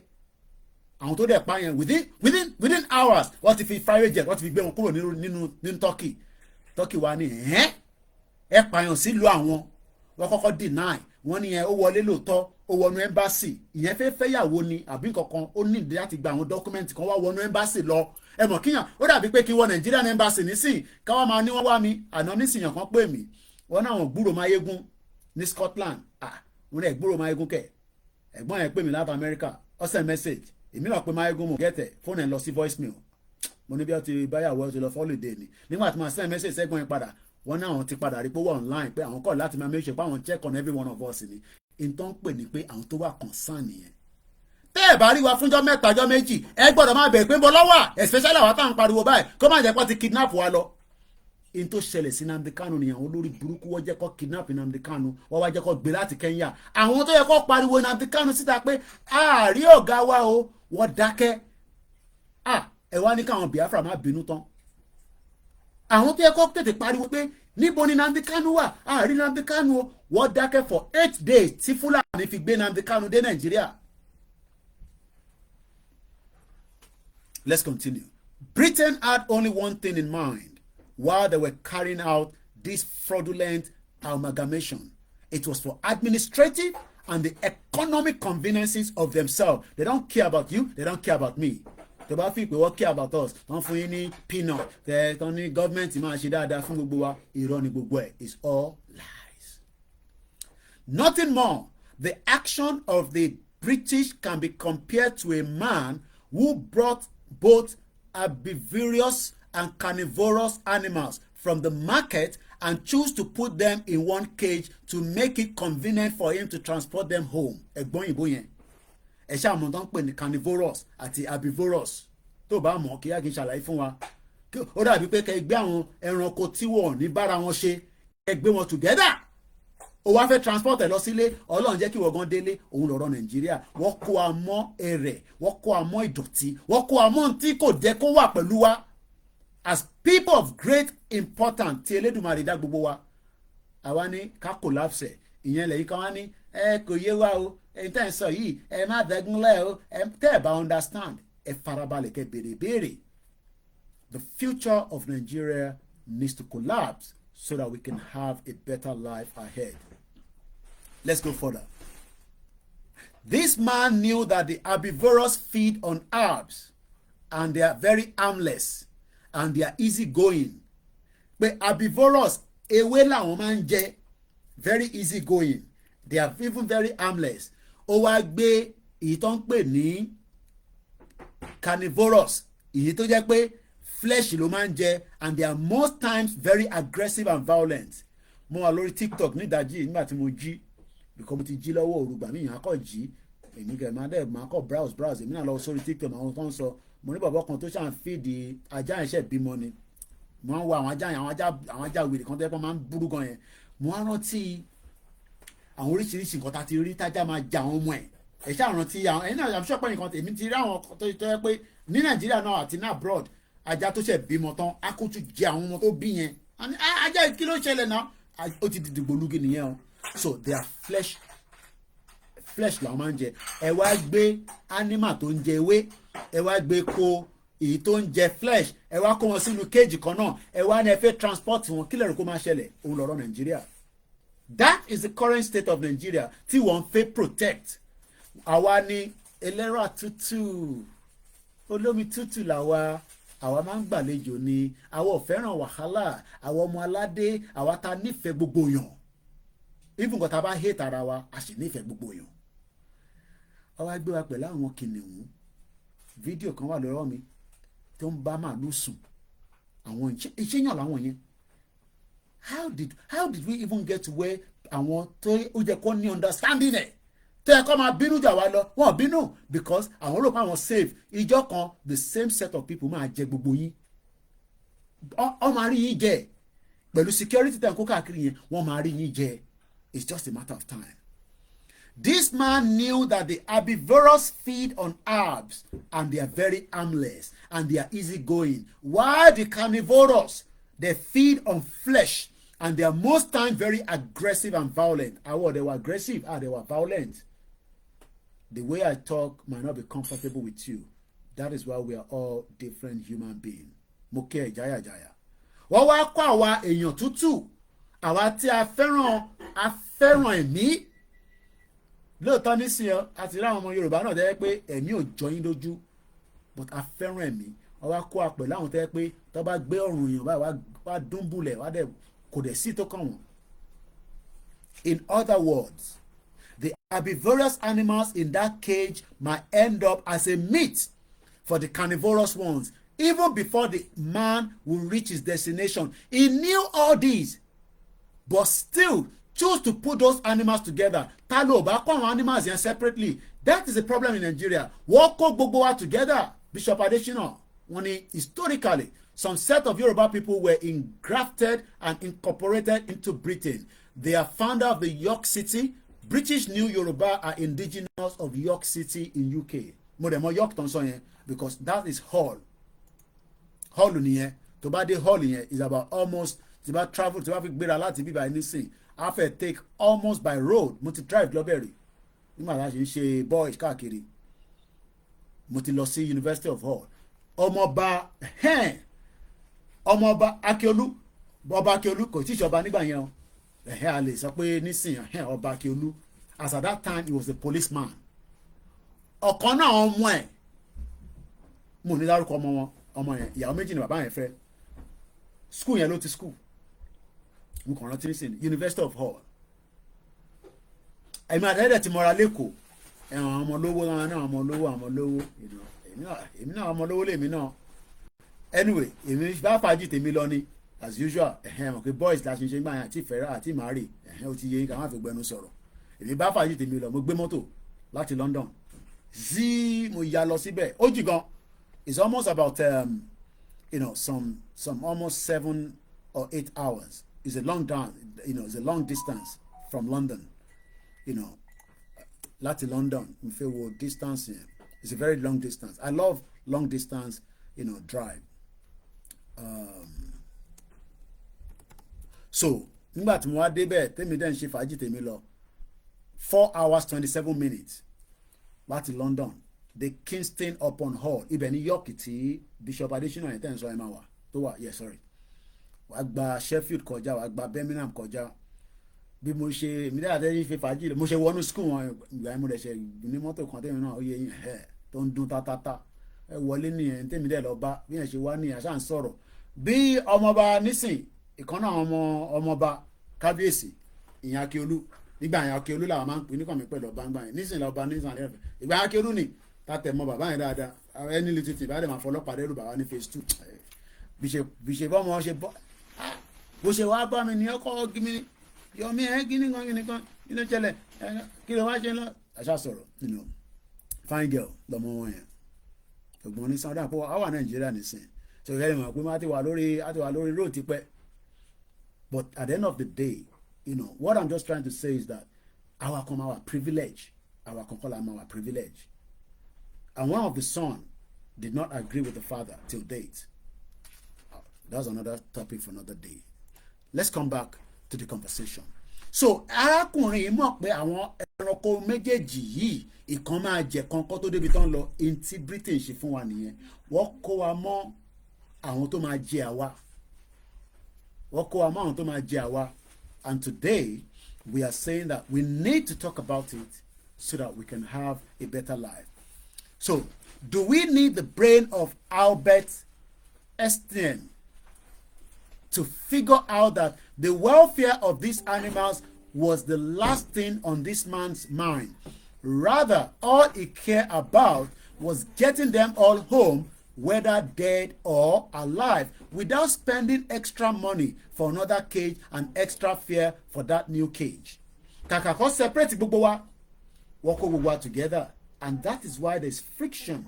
We don't like each other. There is disunity among us. It's because 1914 amalgamation is going to be the problem.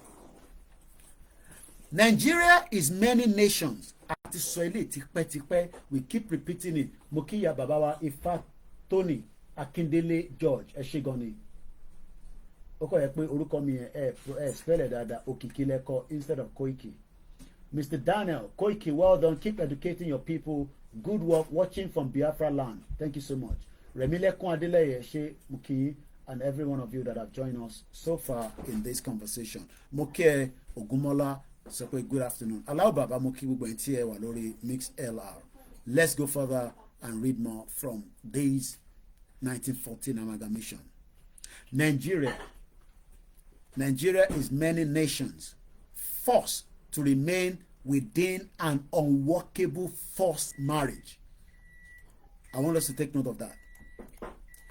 Nigeria, Moki Mr. Testimony Oguntona, Moki Baba Sunday Okpara. British have done more evil that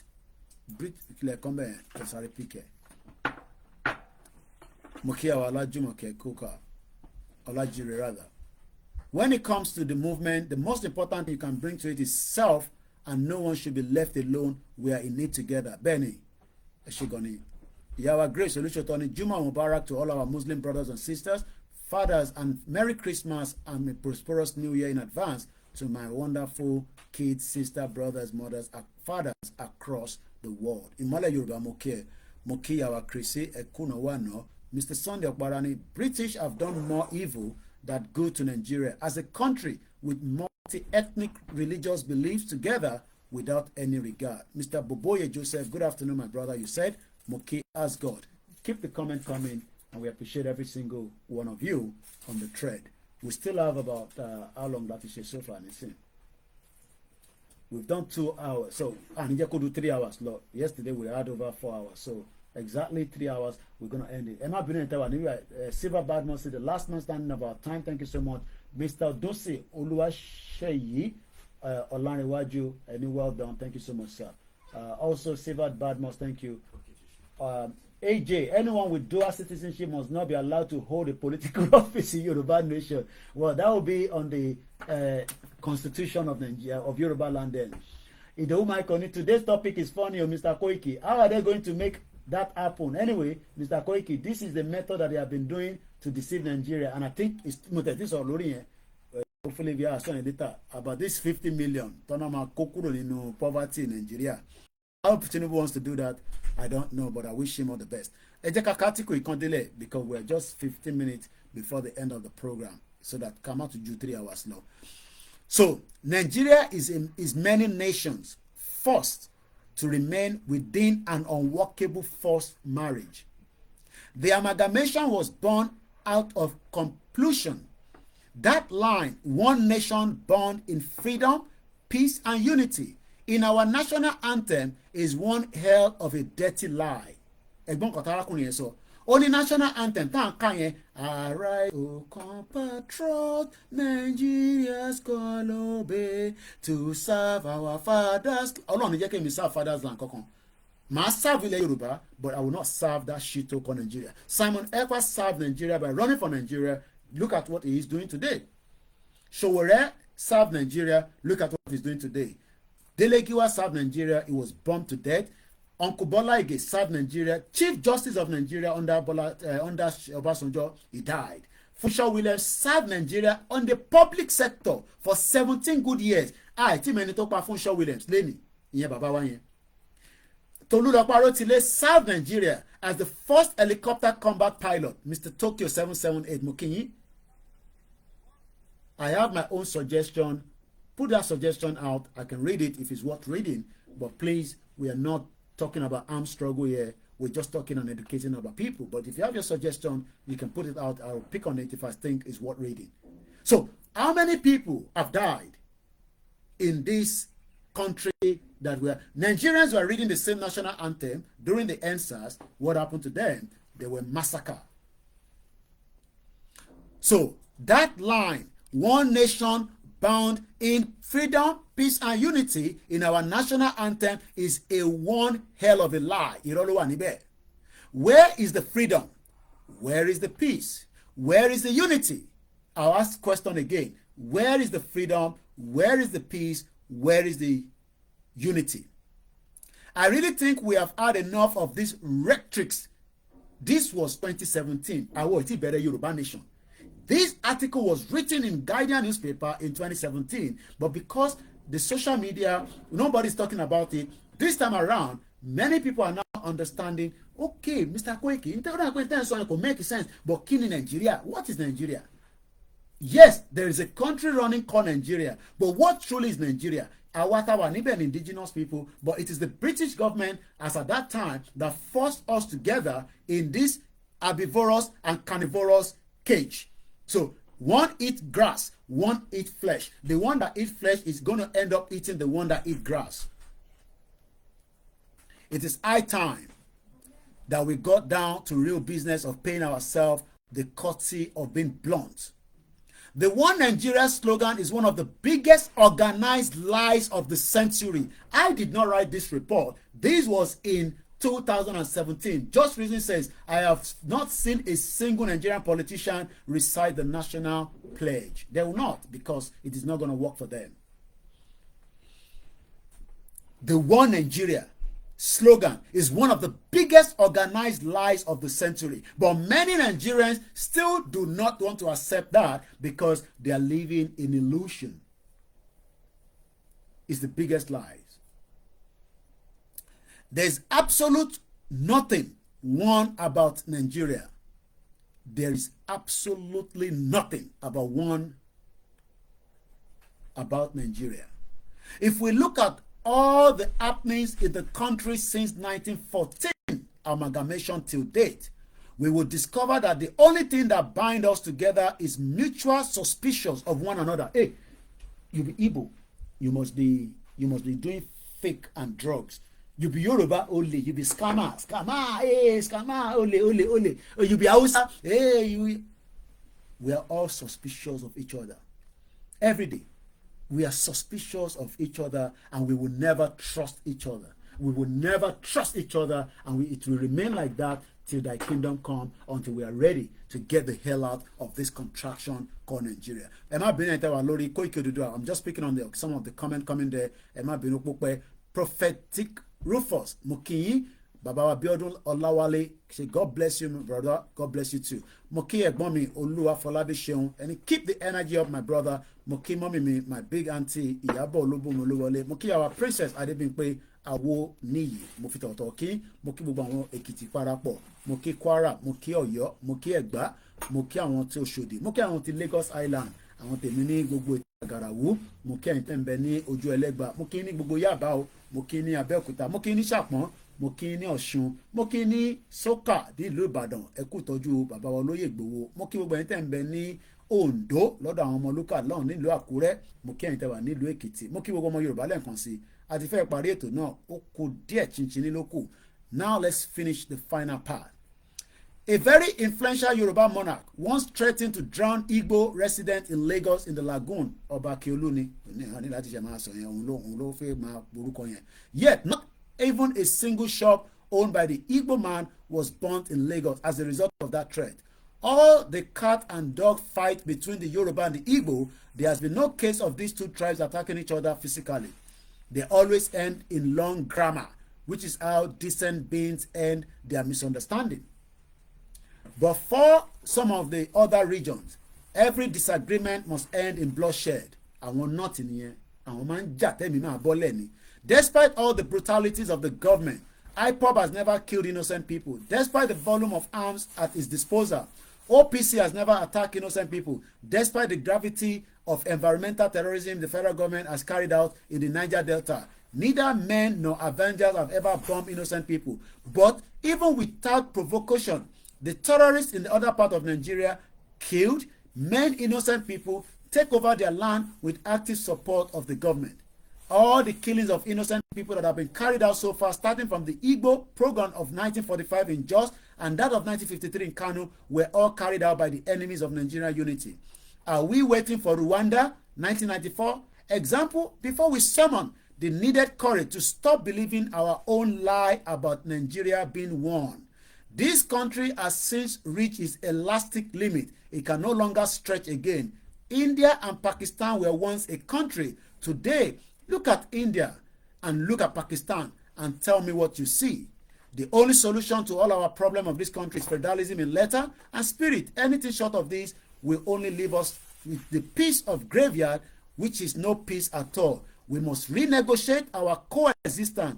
Ogbu, a social analyst, wrote from Port Harcourt. That is the reason. Moki baba mi ẹ̀ṣẹ̀gọ́ni Mr. Son Odu àlàáfíà ṣẹ̀ṣẹ̀ wà lọ́lídé àbẹ́tí padà sẹ́nu iṣẹ́ ẹ̀ṣẹ̀gọ́ni ẹ̀kọ́ àdúró tí wà ikú gbogbo gbà. So that is how far I can go this afternoon. If I have the privilege to be back again, I will definitely do. If you come across the program, share it. Tell somebody else that there's nothing common in Nigeria. It was something that was put together by the British government, and eventually it has never worked. And on that note, I say we will come back again if we can. Yoruba Nation, no going back. Have a very good afternoon. My name is Olamiko. Thank you so much, those of you on the Twitter space. I know we have people that were coming in and out, and everyone that have joined us on all the platforms. Please give us the title of this article. I need to post it. Okay, what I'm going to do before I go, I'm going to bring it again to the TikTok later, like I did yesterday. I promise you I was going to post some of the things I said yesterday. But if you're following me on Twitter right now, go on that Twitter, go on my Facebook. I'm doing that right now. I'll be posting that in just a few minutes before I go.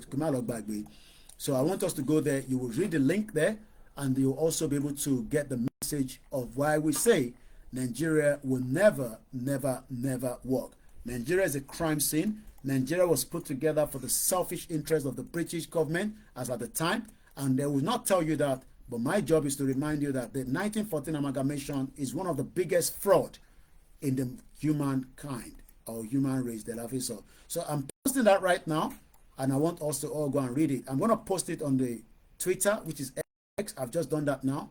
So if you're following me as well on the Facebook, Olayomi Koiki, no, Koiki Media rather, I've just done that right now.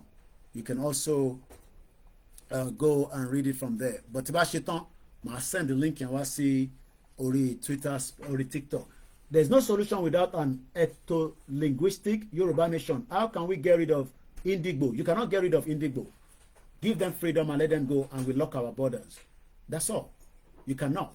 The present day Nigeria, we will all live together. Whether you like it or not, whether you hate them or not, we will live together, because that is what the fraudulent 1999 Constitution says. I live with different people in this country, and I respect them.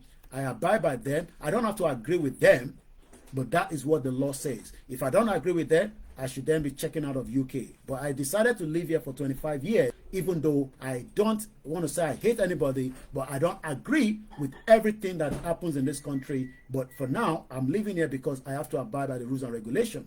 So there's no way you will even say, even if we separate Yoruba from Nigeria, people will still come and live with us. The Igbo will live with us. We will just be able to control them based on our own new constitution. Just like I live in this country, my fingerprint is with the British government, and we will take fingerprint of those that we think that they should not be living with us.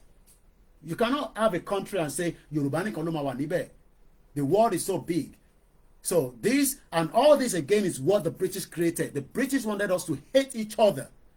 I am not here to defend the Igbos. The Igbos are criminals, just as the Yorubas are criminals, the Hausas are criminals. But one thing we are saying is that when we have a country, you cannot have a country and say Yoruba people will only be inside that country. You will have the Igbos, you will have the Indians, you will have this, you will have that, but we will be able to control them with a new system of government.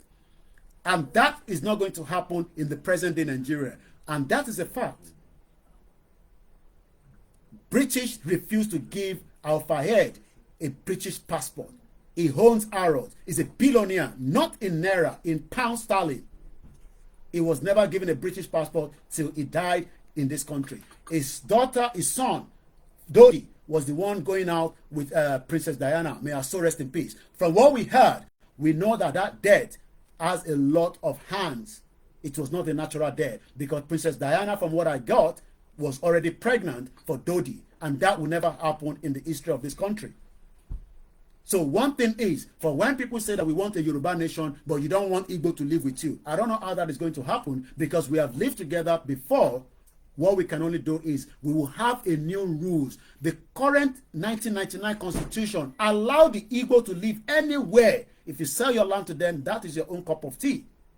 Maybe it is time now that the Lagos state, all the state governors should start thinking of, if people are in distress, the Yoruba people, buy those houses from them and let us save and preserve it. And that's the way it is. Thank you so much. So I'm just going to post the last part of this broadcast. Merry Christmas coming from Princess Adebimpe, and Happy New Year. She's sending a message to every single one of you on our platform. Mr. Tone Cole say, after independence, in order to build a great nation, each country went to war. But in Nigeria, after independence, our people went to prayer and fasting.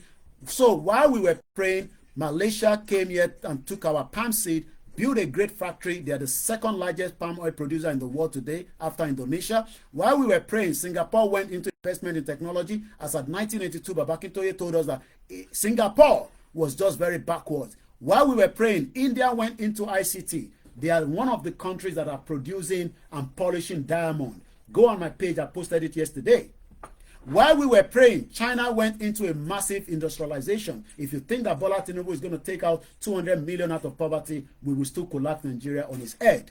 While we were shouting Allah Akbar, United Arab Emirates went into massive infrastructure and development. Many of you will love to spend Christmas there, and I know many people that are traveling for Christmas to Dubai in the next couple of days. While we were binding and casting Lucifer, Japan went into technology development. While we were speaking in tongues, Denmark went into education of our citizens. While we were mounting big speakers in our place of worship, US was mounting man on the moon. While after our prayer, God, being a wise God, decided to reward us according to our labor. Since those that went into industrialization, technology, infrastructure development, ICT education had been rewarded accordingly, it is only wise God reward with us our effort in prayer. That is why today Nigerian pastors are building the biggest churches. That is why there are more prayer houses, worship places than hospitals and schools. That is why people rush to prayer house for medical and business solution instead of hospital. That is why we don't do business proposal before jumping into business, since we are going to go back with prayers. And once such collapse, we blame devil. not Eshu.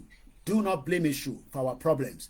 That is why it is a sin to say anything negative about the pastor and imam. That is why our pastor don't consider the opinion of engineers while building and blaming devil when the building collapsed, just as one collapsed in Ebute Metta this morning.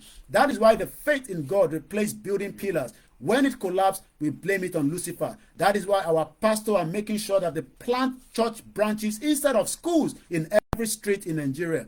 That is why we are always wait for God to do that which ability to accomplish He has already handed over to us. That is why we want our teachers to labor on earth and go to heaven for their reward. Pastor, no one died like my good brother Zazu said. Nigeria is prayer-loving, God-fearing nation. Religion has taken place of technology, infrastructure, education, and all. When we are traveling, we ignore all the necessary road requirements, services of our vehicles, and pray. And once we pray, we can't put half-fit vehicle on the road and blame our stepmother and mother-in-law if anything goes wrong. God help us that we're saying with one that unite, bond us together. When Igbos were saying they are going, Yoruba are complaining every day, but the only solution to the problem is to get out of that country. Thank you so much for that very powerful one, my brother, Stone Cold Peter.